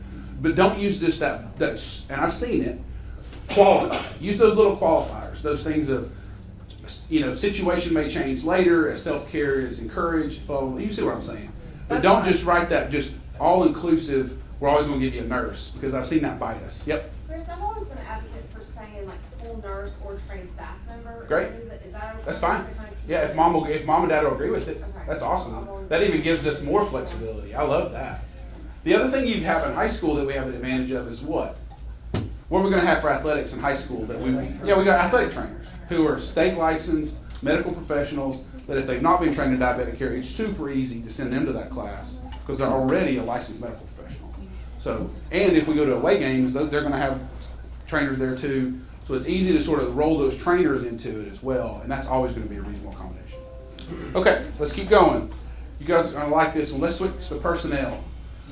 Just as a quick aside, because when people that don't know really what I do, and there's still a lot of people that don't know what I do, me sometimes, when they ask me, like, what do you mean you do school law? My typical answer I tell people is it's about 70% personnel issues, it's about 20% student issues, and it's about 10% potpourri, which could be constitutional, custody, whatever. But 70%, no joke, of what I do, easy, is personnel related. And I'm sure you guys probably have a similar scenario. All right, so Tommy Teacher has been at your school since before time was recorded, based on your understanding. Over the last 10 years or so, though, Tommy has started showing signs of chronic absenteeism. Right now, you're thinking of names. Don't name them. I don't need to hear. It could be somebody's cousin. Don't need to know. Chronic tardiness. Sometimes he calls out sick due to a lupus flare-up, but sometimes he just does not show up to school at all. And because of how often he requires a sub, you receive more and more requests from parents each year that their kids don't have Tommy as a teacher. All right, so here's the scenario for you. You're the principal. Let's make it easier. You've been the vice principal, and now you're the principal. And by gosh, one of your big things you're going to get done before the school year starts is you're going to meet with Tommy. And we're going to nip this in the bud, Tommy. Tell me about your nip it in the bud meeting. Tell me what you're going to do as an action plan. All right, go ahead, talk to each other. Okay. Let's talk about Tommy. Let's talk about Tommy. And again, don't name any names. All right, who wants to volunteer as to how you're gonna tackle this with Tommy? Not everybody at once, because this one's super easy, right? Yeah, go ahead. I would want to know what the policy for the county dictates or says about attendance. Okay. All right. So let's say that the policy for the county dictates that you get 10 sick days a year, and they can roll over, and so he's out of those, other than what he's going to get this year. And there is a policy that you have to provide a doctor's note if you're going to miss any more than 3. I'm just making that up. So my next question is, how many days did they miss the previous 1 to 3 years prior to that? Okay. And how many of those were doctor's notes not? So this way I can kind of gauge Sure. the conversation. Great question. So those are the questions. I think those are awesome questions to ask, because there you're trying to figure out what. Let's break that down more. At least a pattern or a trend, and to establish some kind of history. Right. History, can I break it down even more? And I totally agree with you. Because you can sort of divide this too into the absenteeism, the tardiness, and then there's something else he's not doing. Job performance. But what's a possible other policy violation? No, not notifying. So he's not calling, right? And so here's where the key to that is, and I love all those questions. Those are great. But if I'm Tommy, hypothetically, and I'm missing time, am I going to claim that's probably related to my lupus if I'm missing a lot? And it might be. It might be. If I'm tardy, might I claim that it's related to my lupus? Yes, and at least you'd have an argument. It is. If I'm not calling you, is that related to my lupus? No. So if I'm going to hypothetically discipline Tommy, what am I going to focus on? The policy violation. Because that policy violation has nothing to do with the fact that you have a disability. You can't pick up a phone and call us and let us know that morning. You're not going to get a doctor to back you up on that. Right? It's right before school starts. Yeah, 7:45. Right. So at least he's got a call. But even then, I think you could say, no, I'm with you. I'm still going. But as part of your plan, let's go there. As part of your plan, you're going to say to him, how early can you tell us, Tommy, when you have a flare-up? And tell me why he's not going to have a good answer for that. Press into it. Okay? Tell me, don't you think, Tommy, it's reasonable for us to get as much notice as we can if you're going to be absent today or even multiple days? and tell me, you put it on him, say, how many hours beforehand, how many days beforehand can you tell me if you're gonna have a flare-up? All right, and because you've had these your whole life, or at least your adult life, press into it a little bit. There's nothing wrong with that. Because I lock him in on, I can tell you with this reasonable notice, and I will do it. So does his intermittent FMLA? Let's go there. Let's talk about that. Don't just jump into that one because I love that. I love that. So what are you talking about with intermittent FMLA? Well, he has one, and he gets one every year. Yep. Tommy Yep. does. Tommy does. Tommy gets one every year. Every year. Yep. Yep. So let's talk about it. So intermittent FMLA is I hate to say this, but sometimes our policies and sometimes our leave policies are your friend. And intermittent FMLA is a friend here. Okay, so what is an intermittent FMLA? For you guys that don't know, does anybody, you want to explain it? He has a medical excuse to come and go. Yep. So it's as needed FMLA leave. And it's usually for chronic issues like lupus. So let's say that I'm just making something, let's do something different. Let's say I have epilepsy. And let's say I take intermittent FMLA because I might have a seizure that just takes me out a couple days in terms of recovery. And I know if I have a seizure, I'm going to have to miss so many days. And I don't want to have to go back to the doctor every time I have a chronic flare-up or a chronic issue. So you're going to come to HR, and we're going to give you FMLA paperwork, and you're going to ask for, and we're going to say, hey, you need to take intermittent leave. So you have up to 12 weeks a year to take as needed leave. So why would I want to do that with Tommy? Because right now you're thinking, why would you want to give him the ability to do that? Because what we get to do with intermittent FMLA is we get to make you get certified. We get to get you documentation that the Department of Labor publishes that is a certification form that you have to take to your doctor. And your doctor, as part of that paperwork, has got to a question on page 3, I believe, that says, what is the frequency he is likely going to have to use this? And you'd be shocked how many times an employee will say, oh, I need that every week. And when we get it back from the doctor, it says 2 times a month. So that gives you also ammunition to come back at Tommy and hold him accountable by saying, hey, look, your doctor doesn't agree with what you're telling me. We've got it right here. Your doctor says you don't need this much leave. So why do you keep doing it? What's that called, a certification? Yeah, the Department of Labor certification. There's 2 different forms. It's the federal Department of Labor too. And I can send it to you. If you email me, I'll shoot you both. Okay. There's one you can use for family member certification. There's one you can use for employees. That's what he has. Okay, yeah, everybody. Tommy has that. Tommy has that. I like that we're talking about a Tommy right now. Yes, sir. Tommy's brother, I got a situation with Tommy's brother. Okay. So, and I mean, I'll tell you what I did. I don't know if it was right or not. It was effective, but I don't know if it was right or not. It's okay. So, Tommy missed 33 days last year. Okay. Okay. Hypothetically. Hypothetically, he missed 33 days. I'm playing with you. Tommy hypothetically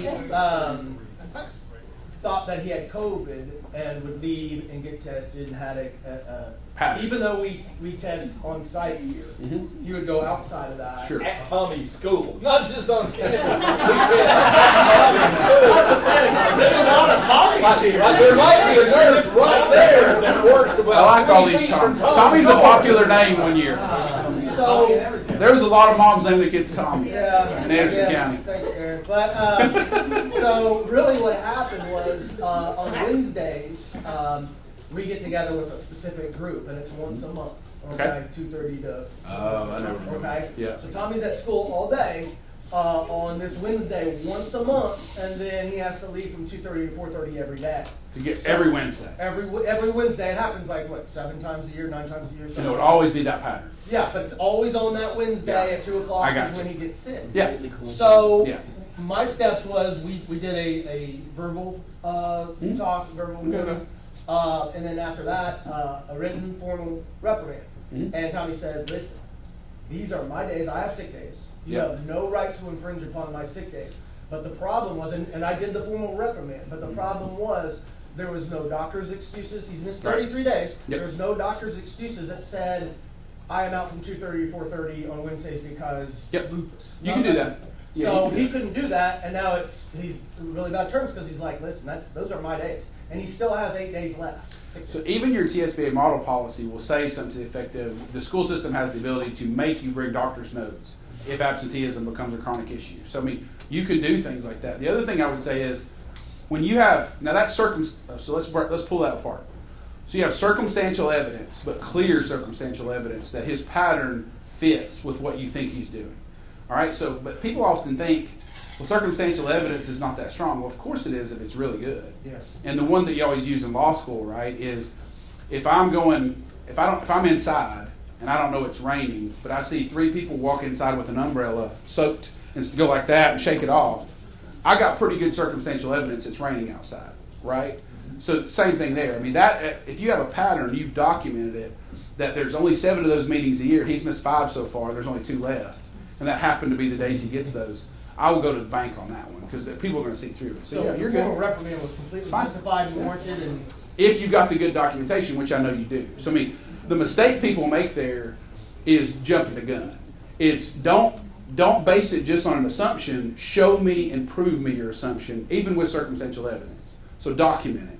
So I guarantee you probably had that he missed. Don't do that on the second meeting. No. But if you have that he's missed over and over again, there's no way that's a coincidence. So no, I'm good with that. Yeah.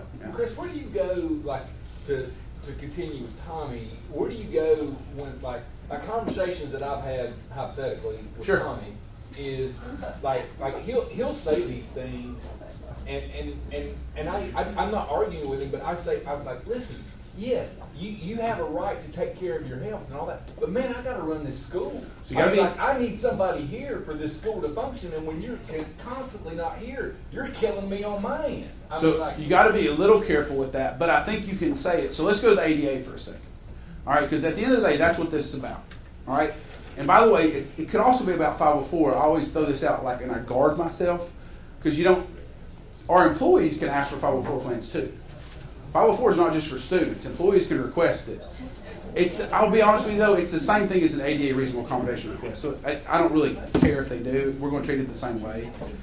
So when we have the ADA, what does the ADA give an employee the right to do? Let's break this down. It says you have the right to work in America in an ADA covered facility, which is what you guys are. And you have the right to, if you can perform your job with or without reasonable accommodations. That's the standard, right?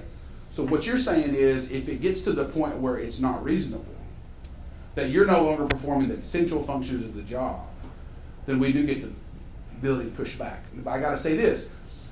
You got to be a little careful, because if you said to me, what is the most difficult employment law that I deal with? It's not even close, it's the ADA. It's by far. If you said to me, what are most lawsuits that I deal with now employment related? It's the ADA with a bullet. Because it's just, there's no perfect way of handling it. So plaintiffs' lawyers love the ADA. Because they can always get in there and push at you and say, well, is that reasonable? And there's no bright line tests for stuff. Like FMLA is pretty easy. Because FMLA is you get so many weeks and it's math. That's simple. Shouldn't say it's easy, but it's easier. ADA is, well, did you give them a reasonable accommodation? And is that going to be reasonable to a jury and a judge? Is there a balance, I guess? My question is this.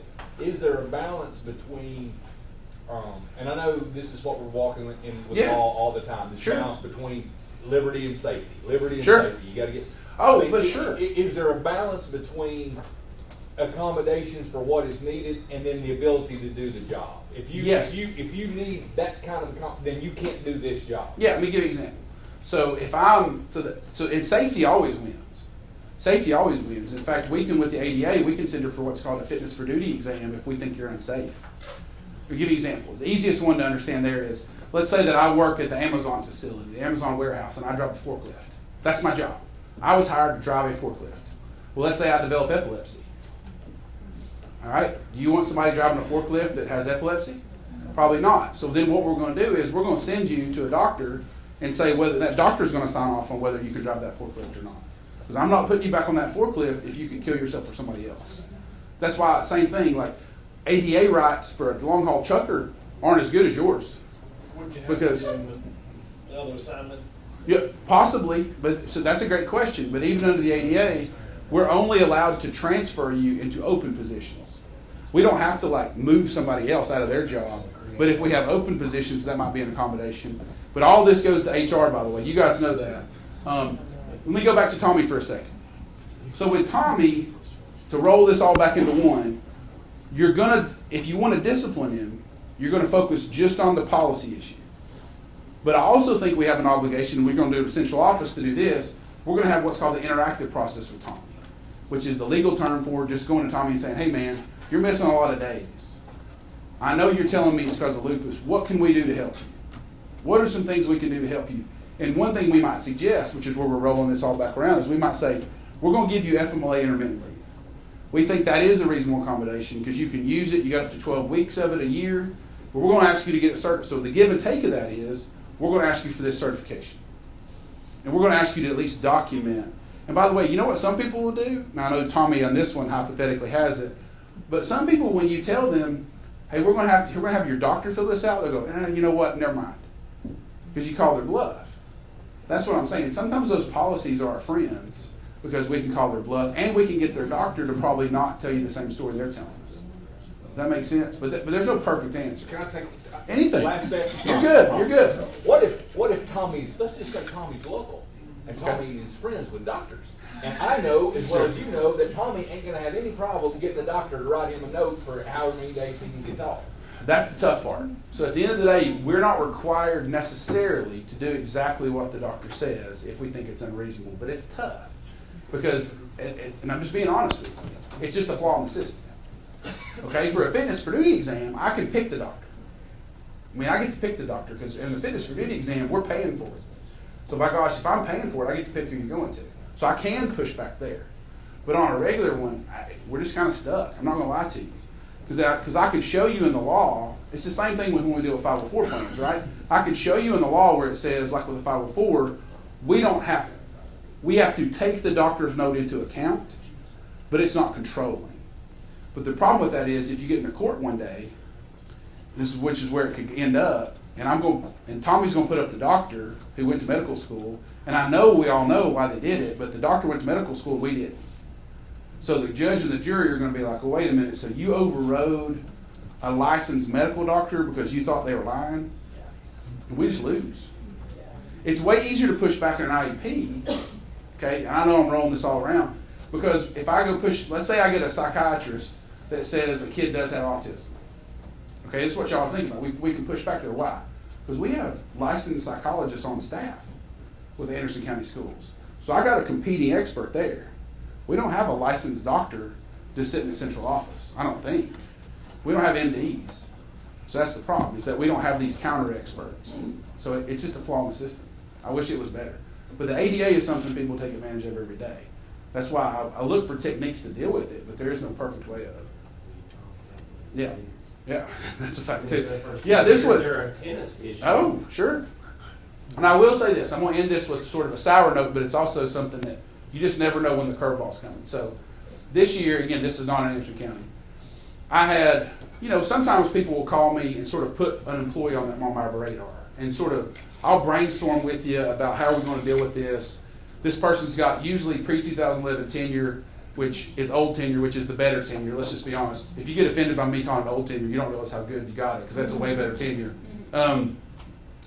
So we're sitting there thinking about, and this first person, this is an elementary school teacher, third grade teacher, and they're putting her on my radar, and basically the first things I hear about her are, man, we just keep having these complaints where she's not mean to people, she's not unprofessional, but she's just not grading papers. She's not returning papers to kids. And she's not putting her grades online. Okay, so we start thinking neglected duty. I go to the ways in which you can punish people. We start brainstorming about that because they're like, this just keeps happening. This keeps getting worse. So Chris, what can we do? How do we start documenting this the right way? Well, so that changes at some point though, because about October, November of this year, they call me back and they're like, hey, there's a bit of an update on her. She's not just forgetting to put in grades. She's doing the same lessons. She might do the same lesson plan the next week after she did it the week before. And by the way, she saw the assistant superintendent who they used to team teach together, and she didn't know her name. So we were mad at her, But as the year went on, we started realizing she's got dementia. And everybody just wanted to drop the hammer on her, and that's why we're calling me to start, and I get it. But in reality, she wasn't trying to not do her job. She wasn't being lazy. She literally had dementia. She didn't want to admit it. Her husband didn't want to admit it. And at one point, it was so serious because she was forgetting so many things that we did send her for a fitness for duty because she's in charge of third graders. I mean, I don't think that's safe if you truly forget your name. I'm not being mean, forget your name. And the first time she was ever told she had dementia was in something that we ordered the exam. So all I'm going there is this stuff is hard for a reason because sometimes there might be a reason the person needs help and it might not be laziness. It might be they really have a health condition. All right, now that I've made y'all sad, let's move on. All right, curveball. What if when you meet with Tommy to discuss a plan of improvement, he immediately starts crying and makes a confession? I take painkillers. Started with my back surgery years ago and it's gotten worse.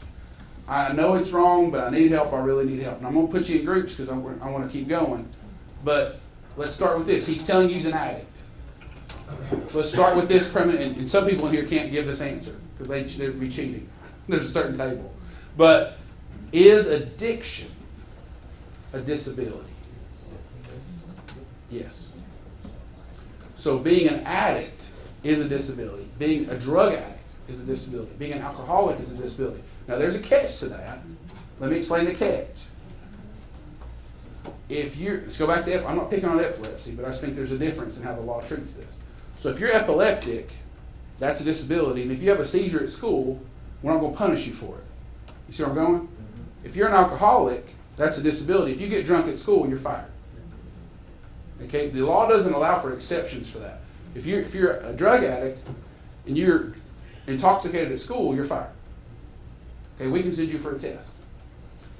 But the underlying issue of addiction, if they're not exhibiting the signs at school, is something we probably have to accommodate. So let's say you have that meeting, you guys just throw it out. What are we going to say to Tommy if he just makes that confession? And by the way, I'm not being mean. I guarantee there's people in this room that have had somebody do this to you. That's okay. I mean, it's just life. We're one of the biggest, especially with pain pills, we're in a place where that's very common. I guarantee there's people in here with family members that do. So what do? What are we saying? What are the options that we might have to accommodate that? Leave. You might want to go to rehab. We might have to give you FMLA to go to rehab. Now, let's quick pop quiz. You guys know this, but I like to say it out loud. Don't guarantee leave in a meeting, because who's the only person in this room that can approve leave? First pair. Who's the only person that he's going to like this? Who's the only person that can fire people? Suspend people. All right, so you want to use loose language of you might want to apply for leave, but during that application we might find out some other stuff. So we also have employee assistance program. All right, there's all kinds of stuff that we might want to mention, but I just want you guys to know that is, if you get that conversation, that is a disability. All right, now flip it. If the person's exhibiting signs of intoxication at school, what can we do? Call Mr. Deal. Agree with that? And call Mr. Deal. And then what might Greg say we can do? What's he drinking? We could send him, if we've got enough signs. What's he drinking? What's he drinking? took me there, Darren. Greg's laughing. But if we've got enough reasonable suspicion, things like what? What might we want to see to get reasonable suspicion? Slurred speech, walking with a non-standard gait. What else? Dilation of the pupils if it's drugs. Any of those things, okay, is going to give us reasonable suspicion to order a drug test or a test. Now, let me just tell a quick story. We'll move on to the next scenario. This also did not happen in Anderson County. You're going to be very happy of it. So sometimes people will call me and they'll just do a quick recap, and I call it the make sure there's not any potholes that you hear here recap, which is fine. I love that part of my job. So principal, basically this principal had sent a teacher for a drug test because they thought he was high. And so the director just wanted to get me on the phone with the principal, just walk back through it, see if I saw any potholes, just see what my thoughts were. So they're going back through it, and the principal's telling me, oh yeah, the SRO's the one that brought it to me. The SRO thought his pupils are dilated, thought he was acting weird, so I'm like, ding, ding, ding. SRO's trained on seeing that, so that's even better. We didn't send the SRO to do it, they just came to us, it's better. So we go through reason. I'm like, yeah, we definitely have reasonable suspicion. I'm feeling great about this whole thing. I'm thinking, oh yeah, we're probably fine. Then I get to this part of the story where the principal says, You know, and then I just told him, I said, you know what? You need to get in your car and drive this lab right here and get you a test. That's bad, right? Okay, so let me just, I know y'all know this, but I just need to say it out loud. We would never let them drive to get their own test, right? Do I need to break that down? Okay, good. Yeah, that if there would have been an accident, let's just say that would have been a bad day for everybody. All right. Let's go to scenario 6. I guarantee y'all never had one like this before. And let me say this. This meme has nothing to do with the scenario. I just thought it was funny. All right. So Jake Ryan teaches history for you and also coaches the baseball team. Jake has been married for many years to his high school sweetheart, Molly. At lunch during a recent in-service, though, you're the principal.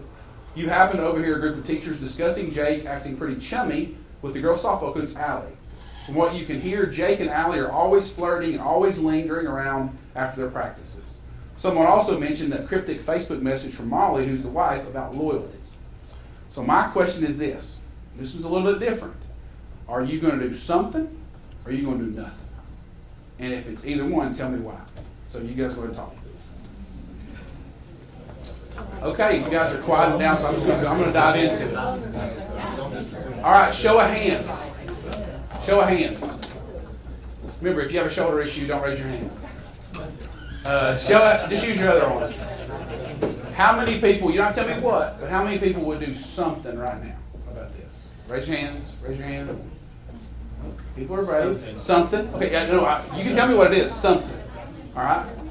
How many people would do nothing? And I'm assuming when we say nothing, I know what you mean by that is, I'm going to probably keep my eyes open, see if the pot boils over. All right, how many people are going to do that? Okay? All right? All right. Now, I'll tell you something funny. So somebody asked me to do, I did a variation of this for a teacher group this year for another county. And I asked them, hey, play the principal, because I did this one. Sometimes I do these with teachers because I want to see how they react differently if you make them be the principal. I think it's interesting. Every teacher said they would do nothing when I asked them. Like, none of them were like, oh, I would definitely not dive into that at all. I just think that's fascinating. I don't know. I'm just going to let that sit. I don't know what that means, but it's fascinating. All right. Of the people who said they would do something, who wants to volunteer to tell me what you would do?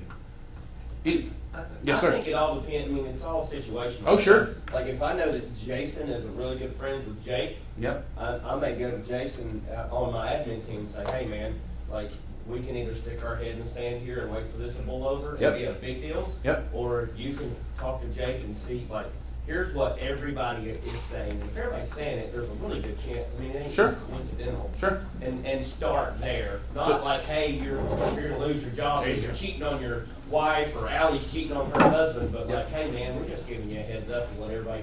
As in the famous words of Mr. Deal, years and years ago, you got to be above reproach. Yeah. And if everybody is talking about how you're hanging out and flirting, you're not being above potentially not being above reproach. So can I keep going there? I think that's all great. I think that's definitely how you can do it, and that makes sense. This one's more of a style thing, if we're being honest. This is a style thing.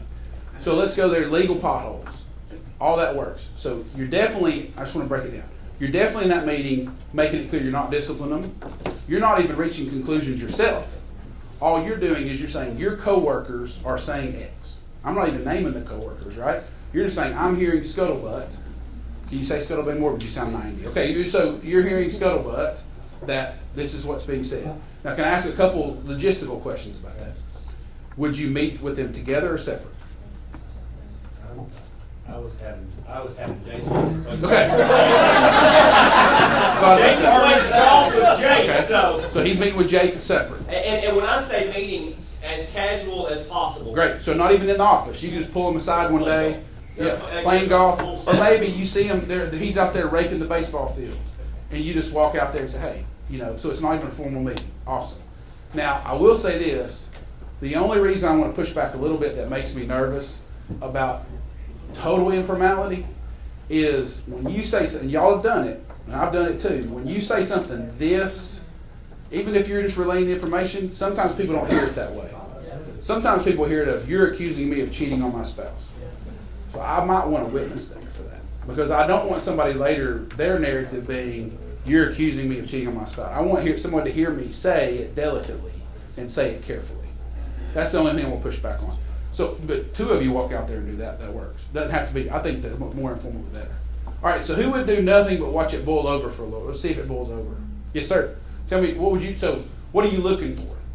What we were talking about too, so let's say that one of your teachers walks by Molly's room, Yep. comes to you and says, I'm not 100% sure, I thought I saw them kissing in there. At that point, I am going to go ahead and separately and talk to them. Even though I did not witness that, I think that's enough evidence that it's not flirting at that point. That is physical. I get it. Well, I mean, Wade brought up a great point, and I think it doesn't initially come to your mind is, would you let a husband and wife make out in a classroom if they are married in your school? And no. Sure. I don't think so. Sure. Go ahead. I was waiting on that one. That's amazing. Go ahead. I had a custodian and a cafeteria worker that I had reports where they were in the freezer together behind closed doors during the school day. Never go in the freezer. It's mid-98, come on, kid. Well, that and the storage closet, the pantry area. So what? So Can I ask what you did? I called them both in there and I talked to them and said, hey, this is what's been reported by multiple sources. I don't want to know what happened in there, but this is what I need you to know. It can't happen anymore. I don't care if y'all date, but they're married now. So Oh, they're together? Yeah, they're together. Okay. Miracles happen. Yeah. I guess those times pay the rest of the So can I? There must have deep thoughts and stuff. But so can I take now? We can keep going with these puns. Can I say this is a trick? You know, by what I'm about to say, you know I'm not going to make this up. So one of my favorite story ever about relationships at school was a cafeteria manager, and it was not here, but I got to tell it real quick. So a cafeteria manager who was in her 60s had a crush on one of our maintenance guys in this other school who was also in his 60s and a very quiet man, and also like very well known to be like very devout. Okay, so he's very conservative, very quiet, but single, and she's single. Well, apparently she had a crush on him, and the way we know this for sure is one day he was coming because she knew his routine was to come and mow the lawn at this school a certain day a week, and he got there at the same time to do it.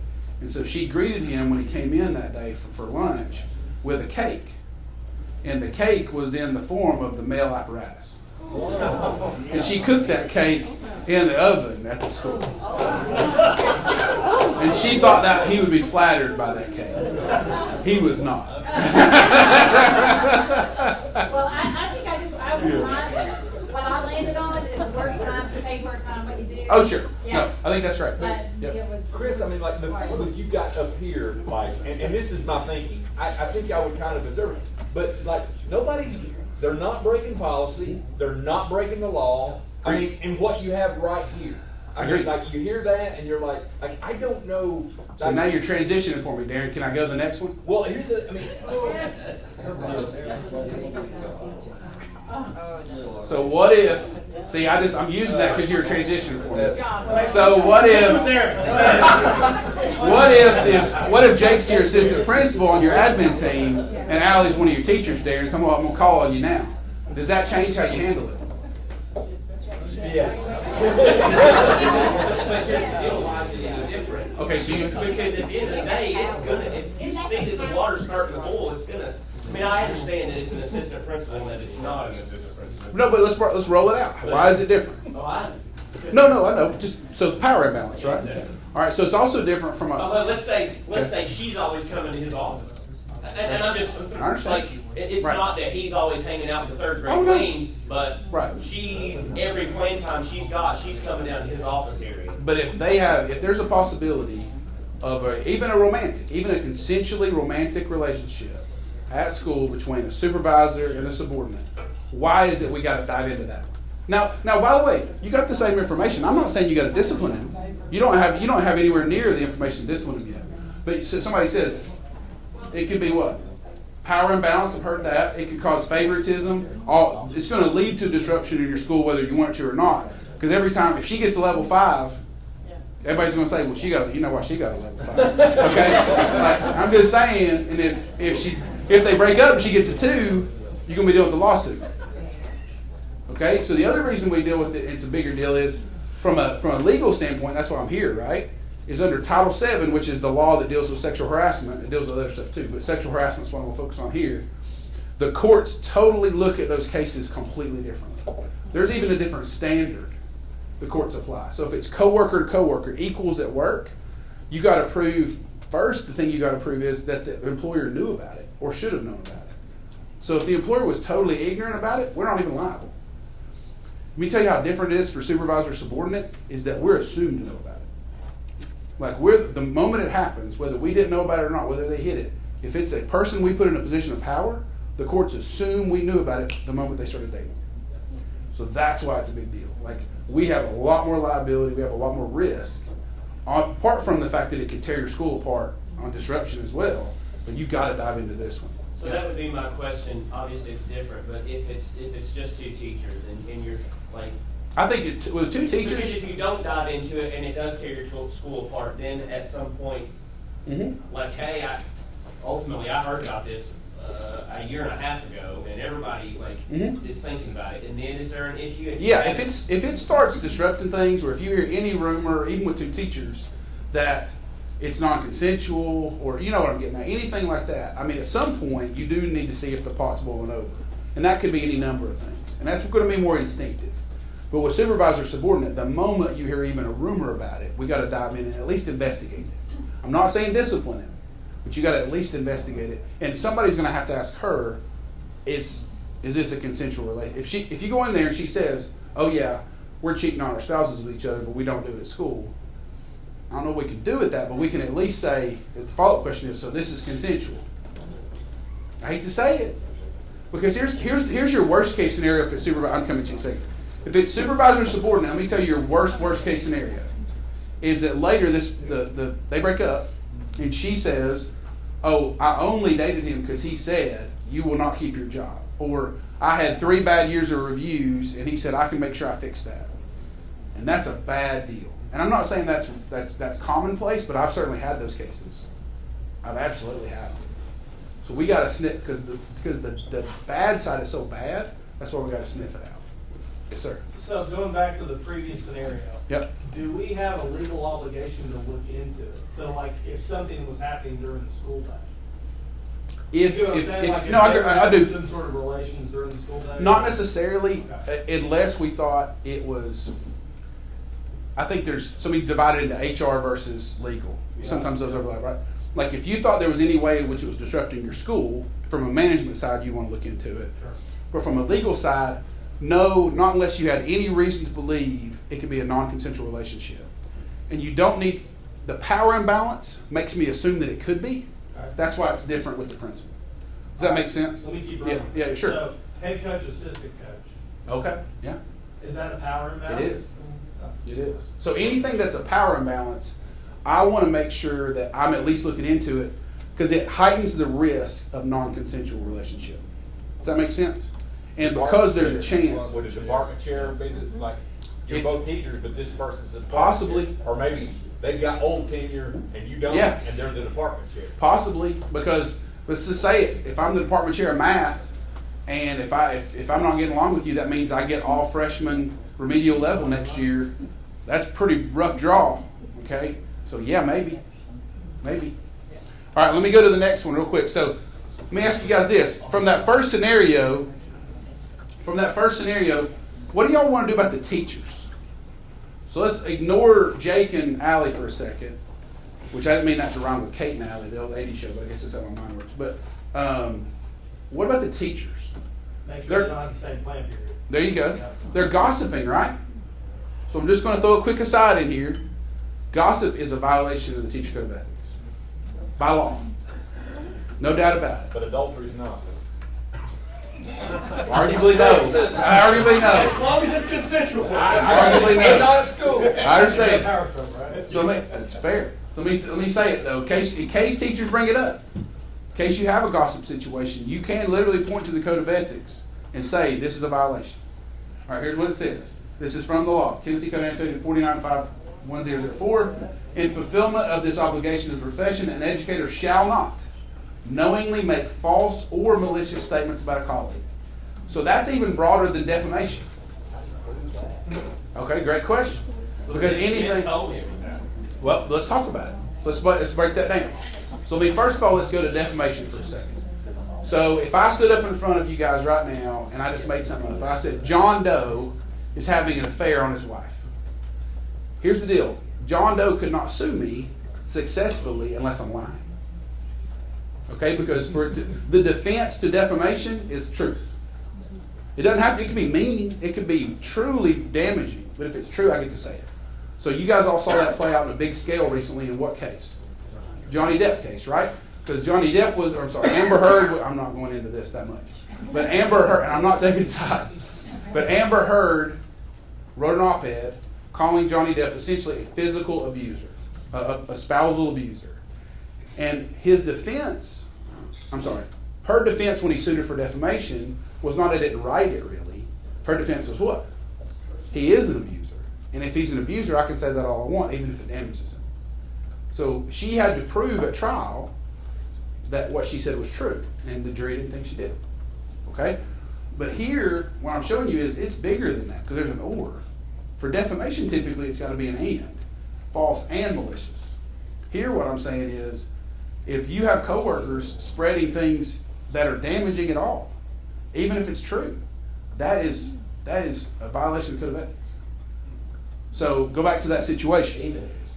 Even if it's true, if it's malicious. So go back to the situation.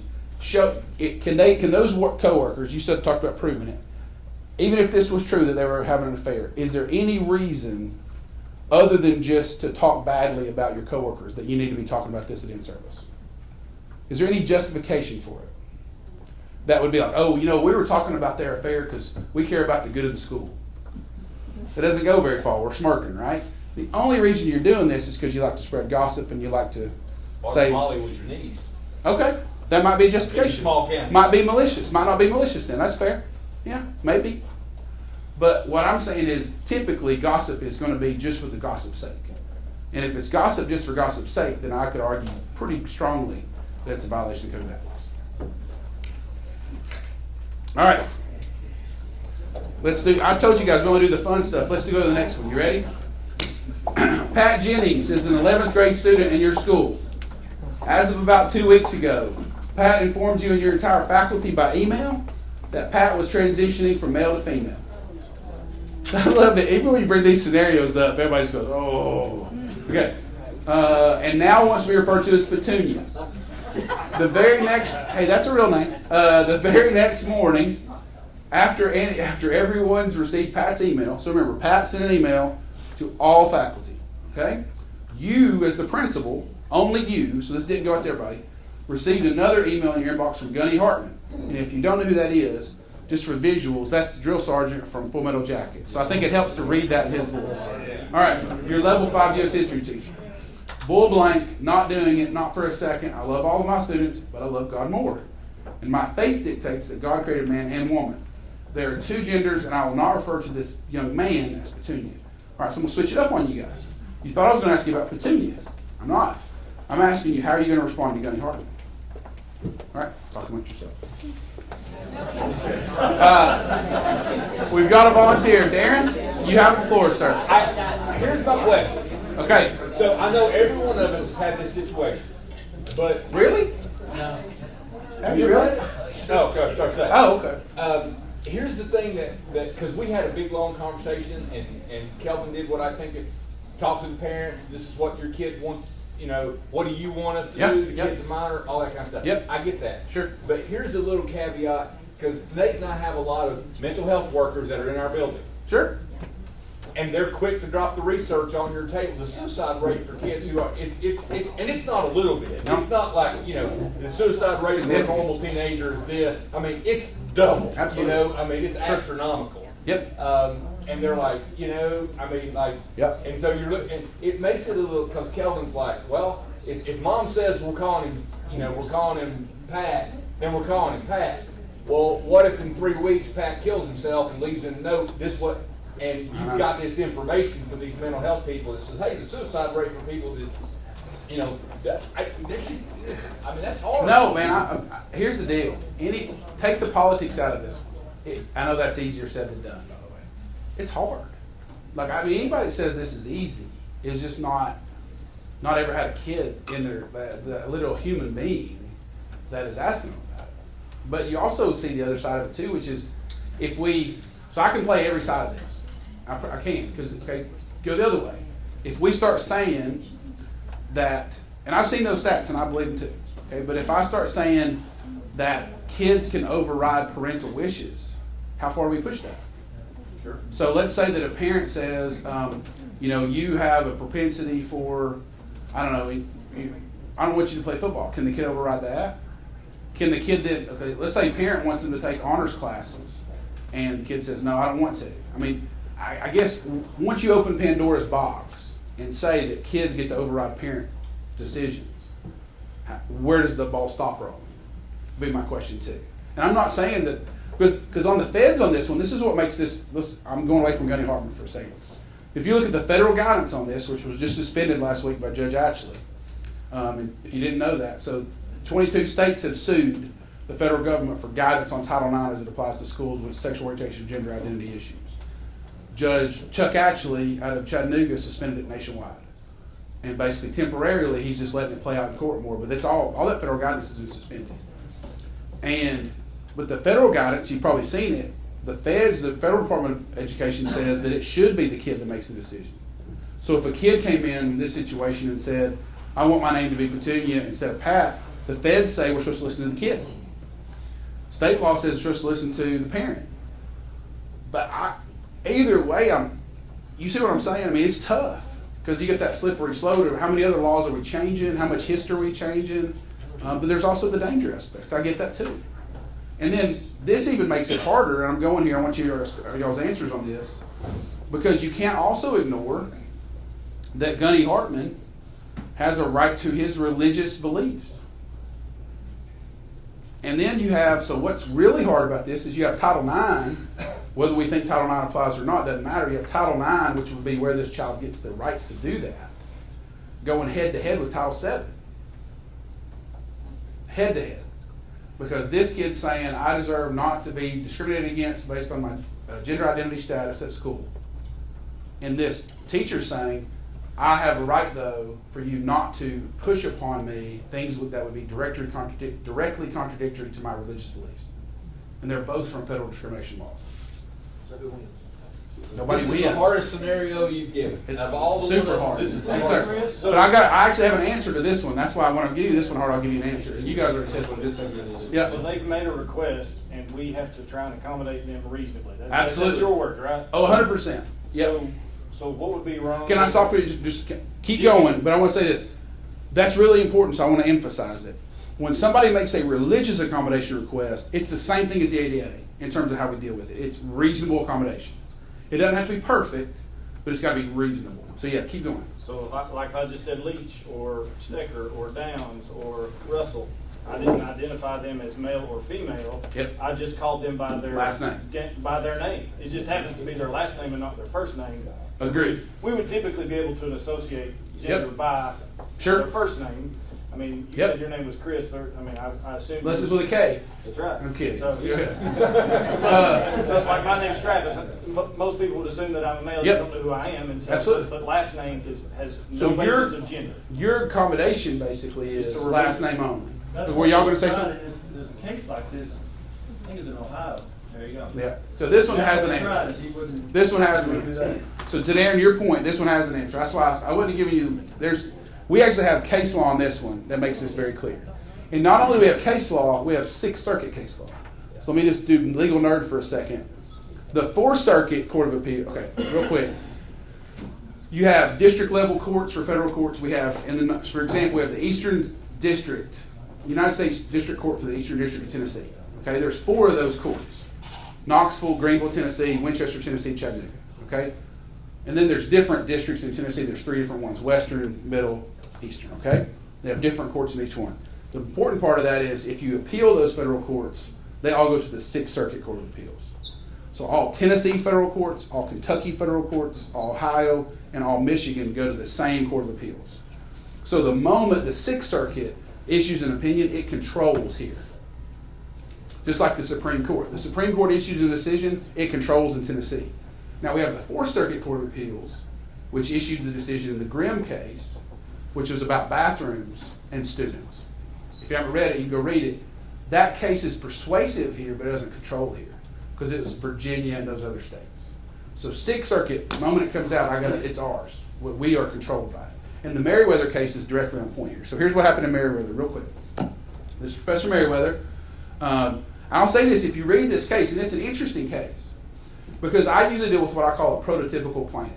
And this is always true, but a lot of times plaintiffs, they're not scared of litigation. They like litigation, especially in these. They like confrontation. There's usually been blow-ups. He doesn't really fit that bill. Both sides sort of agree he's kind of mild-mannered. He's very sort of not had a lot of complaints in his career, kind of just does his job, goes home. But everybody agrees he's very devout Christian, very devout. And I don't know what branch, I can't remember, but very devout. And what happens is, and this is college, this is a place called Shawnee State in Ohio. He's a professor there. And he has a student come up to him one day, I think after class, because he had used, in that student's opinion, the wrong pronoun. And I can't remember which one. I apologize for that. But basically, Professor Merriweather, from the start, it's agreed, even by the student, that he is not confrontational. He's actually feels bad. He's like, okay, I didn't know that. What can we, let's you and I talk about it. I don't want to isolate you. The student will have none of it. The student is very upset, said the only thing that's going to make it better is if you do that. Professor Merriweather says, well, I don't believe that. I'm a Christian, and I'm not trying to offend you, but I don't believe that. The student goes to administration. Administration comes to Professor Merriweather. Professor Merriweather basically said, and they said, what are you going to do about this? And he says, what? He says, what you just said. He says, well, why don't I use last name? Okay, because that will accommodate my religious belief. But I also am not trying to isolate the kid. In fact, I'll go one step further. I'll call everybody by their last name, so as not to further isolate the student. Administration first says, great, that works. That's very reasonable. Kid persists. Administration comes back and says, no, we're writing you up. And we're going to continue to hold you in a disciplinary standard until you use the pronoun of their choice and the name of their choice. Professor Merriweather then sues under Title VII. And he says, you failed to give me or even consider a reasonable accommodation that would have worked for both of us under Title VII.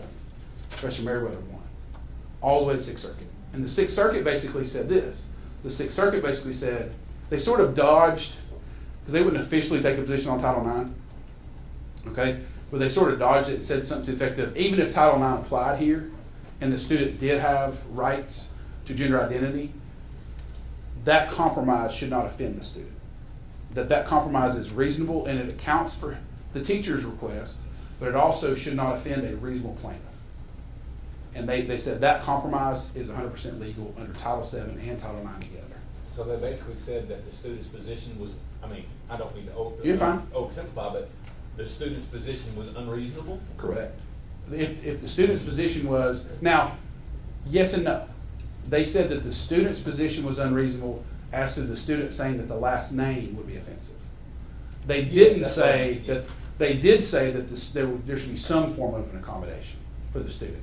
So, for example, they would have ruled against Professor Merriweather if he insisted upon calling the student their former pronouns or their former name. Now that's different here because we got the parent thing. All right, this is an 18-year-old. All right, so that's a little harder. Now I'll say this too. Let's get into the name things for a second, because people will say to me, I just want to throw this out there real quick. So bottom line is, if you had a teacher that did that, you could make the teacher use the last name only. We got a Sixth Circuit case that says that's reasonable. That's not discriminatory against your religion if we make you use last name only. But it also says the kid does not really have a case either. All right, but I want to say something here, because the name thing is tough. Because people will say to me, well, we have a Tennessee law. Let's go back to Pat and Petunia. We have a Tennessee law, which is true, that says we can only use in our official records your legal name. That's Tennessee law, right? So on your grade card, it can only say, I'm not trying to, I'm just using the names here, it can only say Pat. Okay, on your diploma, Pat. Okay, anywhere that's an official record, Pat. Now, then if you guys say to me, I don't think anybody is, but if you say to me, well, Chris, that's our policy. Like in our school, we don't use anything but the legal name. I'm going to say you're not telling me the truth. And I'm going to prove it real quick. Here's how I'm going to do it. I'm going to say every time I went to school as a kid, here's how school started. Every year, first day of school. somebody was going through the roll and they'd say, Christopher Warren McCarty. That's my name's Warren. Don't use it, please, because I still have PTSD from my dad using Warren was in trouble. Okay? And I would say what? Chris. And you know what the teacher would do? Okay. And everybody in your school right now, I don't think you're calling everybody by Daniel. I don't think you're using all Christophers. I don't think you're doing any of that. I mean, but there's a lot of Dannys. So as long as you got Dannys and Chris's, then you do take some student choice into account. You do take preferred name into account. I mean, Tim heard me say this on Saturday, but my son's name is Tate, and we're the dummies that made his middle name Russell. Tate R. Everybody calls that kid Tater, okay? And that's okay, including me. I love Tater. I love my Tater. But I promise you, there's teachers that call him Tater, and that's probably okay. All right. Yes, sir. Does this change if he didn't do it for the whole class? So that's a great question. They didn't really dive into that. I think that, no. I mean, I think you could call the student alone the last name, but I think it's easier if you do everybody, because what's going to happen, you know where I'm going. Like, you're just creating more of a problem for yourself, because then what the kid's going to say is, you're isolating me, you're putting the focus on me, and then you're going to have another round of complaints. Whereas you could just say to the teacher, in that third period, everybody's their last name. Done. And I think that's just a safer, cleaner way to handle it. Yes, ma'am. So did they address at all the preferred name versus preferred pronoun? No, he agreed to use, he agreed never to use the gendered pronouns. Yes. So he did not use pronouns. So did he just say, like, I guess they? Every time. Okay. Every time he would say, I had English teachers tell me that, and not one that works in my school, because I only have one. I'm coming to you, sir. But say that they would not do that because it's incorrect. I mean, they're an English teacher, and to refer to them, to a person as a plural when they're a singular, I will not do it because it's not modeling good, proper. I'm going to stay out of that one, other than to say there is no right to the Oxford comma within federal law. So yes, sir. So to push back, at you a little bit. That's fine. Push back. So when you say, you said, hey, call me Chris, those are well-known derivatives of that name. Sure. So therefore, like if you said, hey, call me Rooster, then the teacher would be like, well, that's not your name. But Chris is a derivative of Christopher. But change that. Okay, so I'm going to push back too. I agree with you. Are there kids when you taught that you call by their nickname? Yes. So same thing. So I mean, I would say that legally speaking, here's what happens in the you're right. Totally agree with what you're saying. But here's how I know the deposition is going to go. That's how my brain thinks. Because you're going to be sitting across, you're going to have a teacher that's going to say, in the deposition, I would never call this kid a name that is not either their legal name or a derivative of their legal name. And they're going to say, okay, they're going to literally have a list of nicknames ready for you. They're going to say, you ever had a tater? You ever had a slim? You ever had a big guy? You ever have a Bubba? And you're going to say, yep. But and then the follow-up question is going to be this. So let me get this straight. The only time you're not willing to account for the child's preference is if the child's transgender. That's going to be their question for you. And that's a tough question. Because you're going to have to admit you've used all kinds of preferential names for kids that had nothing to do with their original name. Would this case been the same had it not been his religious beliefs? Oh no, I don't think it would have been the same. Okay. I don't think he gets. You have to have something that ties to, because what he's doing here is I'm not saying this like in a malicious way, but the court needed something. It's a balancing test. So if the court's going to say we got somebody over here that has the right to not be discriminated against, well then we got to have somebody over here with that same right, right? And so here you have religion versus the gender identity, and the court had to come up with a reasonable compromise. Yeah, 100%. Just your own philosophy. Yeah, I don't want to. Yeah, that's not going to work the same. No. Good question. Yeah. At what point do, like, the name changing? Yeah. We've had someone change Sure. their name 3 times Sure. in a school year, last name being Moss. Yeah. So at what point? Yeah. That's what's so tough. I mean, this question came up this weekend, and I don't think anybody's. I'm not punting on this. I'm just being honest with you. Like, if we go by sort of the way the feds want to go with this, which is where things might end up at some point based on how the courts rule on it, then if you look at DOE guidance, I mean, I hate to use a catchphrase, but it is. It's a fluid thing. So I mean, if you look at it, and if you right now were to have a Department of Education lawyer in this room that has handled their Title IX guidance, I promise you I know what their answer to this question would be. Are you saying that a kid could change their mind on their gender every other week? And they'd say yes. They would say it's a fluid concept. I guess it's the name change. Oh, I not know. so much the pronoun. No, I know. Because I've got. Right. No, they can't. But She's Tony and her husband's Shannon, so like that. Sure. The name thing that's. no, I get it. And that's, I think at some point on down the road, there'll have to be some sort of guidance just from logistics that, like, we're not going to change people's names every week. But right now, the feds don't have a good handle on that. And let me go back to this. I don't want to make, the reason I sort of stayed away from the Petunia situation as much, although we're dealing with it a little bit right now, is state law in Tennessee, so we'll go to this one. The federal Title IX guidelines don't apply here right now. They've been suspended officially by a federal court in Tennessee. Our state sued to make sure that happened. Okay, so they don't apply. If you ask me, will they apply in a year? I don't know. They could, because those cases continue to be battled in federal court, and they're changing all the time. So I don't have it clear. All I know right now is we're going to follow state law. Okay? And I'm going to throw this one out. I'm just going to go ahead and answer it because I got to let you guys go. State law on athletics is easy right now. There is no debating it. The state law is you can only play the gendered sport. I'm going to go on that for a second. The gendered sport that coincides with your original gender on your original birth certificate. The only thing Tennessee cares about is the original birth certificate. All right, now let me go here real quick. All right, probably controversial moment. You guys know this that are my ADs and my coaches in the room. Is every kid of us play sport a gendered sport? No. If you go to their website, it's pretty clear. Do we have on the Tid West Play website, does it say boys football? No. Nope, just says football. Okay, girls volleyball, girls softball. Here's a funny one. Baseball, not a gendered sport. Not according to Tid West Play. So if girl hypothetically could try out for baseball. Here's a funny one. A lot of people don't realize this, but if you go there, you'll see it. There is no boys soccer. There's only girls soccer. You know why that is? Because in still a lot of rural communities, they might not have enough for a girls team. Therefore, Tid West Play will still allow girls to play on a boys soccer team in the spring. So my question is, do we have to let them try for baseball since Not we have softball? Not necessarily, no. I'm just saying this law doesn't apply to those sports. Okay. No, that's a totally different scenario. I'm not even saying like football gets complicated too. All I'm saying is those sports don't apply to this law. This law only applies to the sports that we've attached the gender to. That Tid West Play actually is attached the gender to. All right, and by the way, this is also only interscholastic. So I know this is funny to even bring this up, but you could have a powder puff football game because a powder puff football game is an intramural athletic activity. It is just kids in the same school. Interscholastic is kids from different schools competing. That's all this applies to. All right, any questions on that? All right, guys, it's been a pleasure. I'm now driving to Lenore City to wish them well as well. God bless you guys. Have a great year. If you have to talk to me, it won't be that bad, but I hope you don't. Okay. Have a good one. Thanks, guys. Good to see you guys, man. See you guys. Good to see y'all.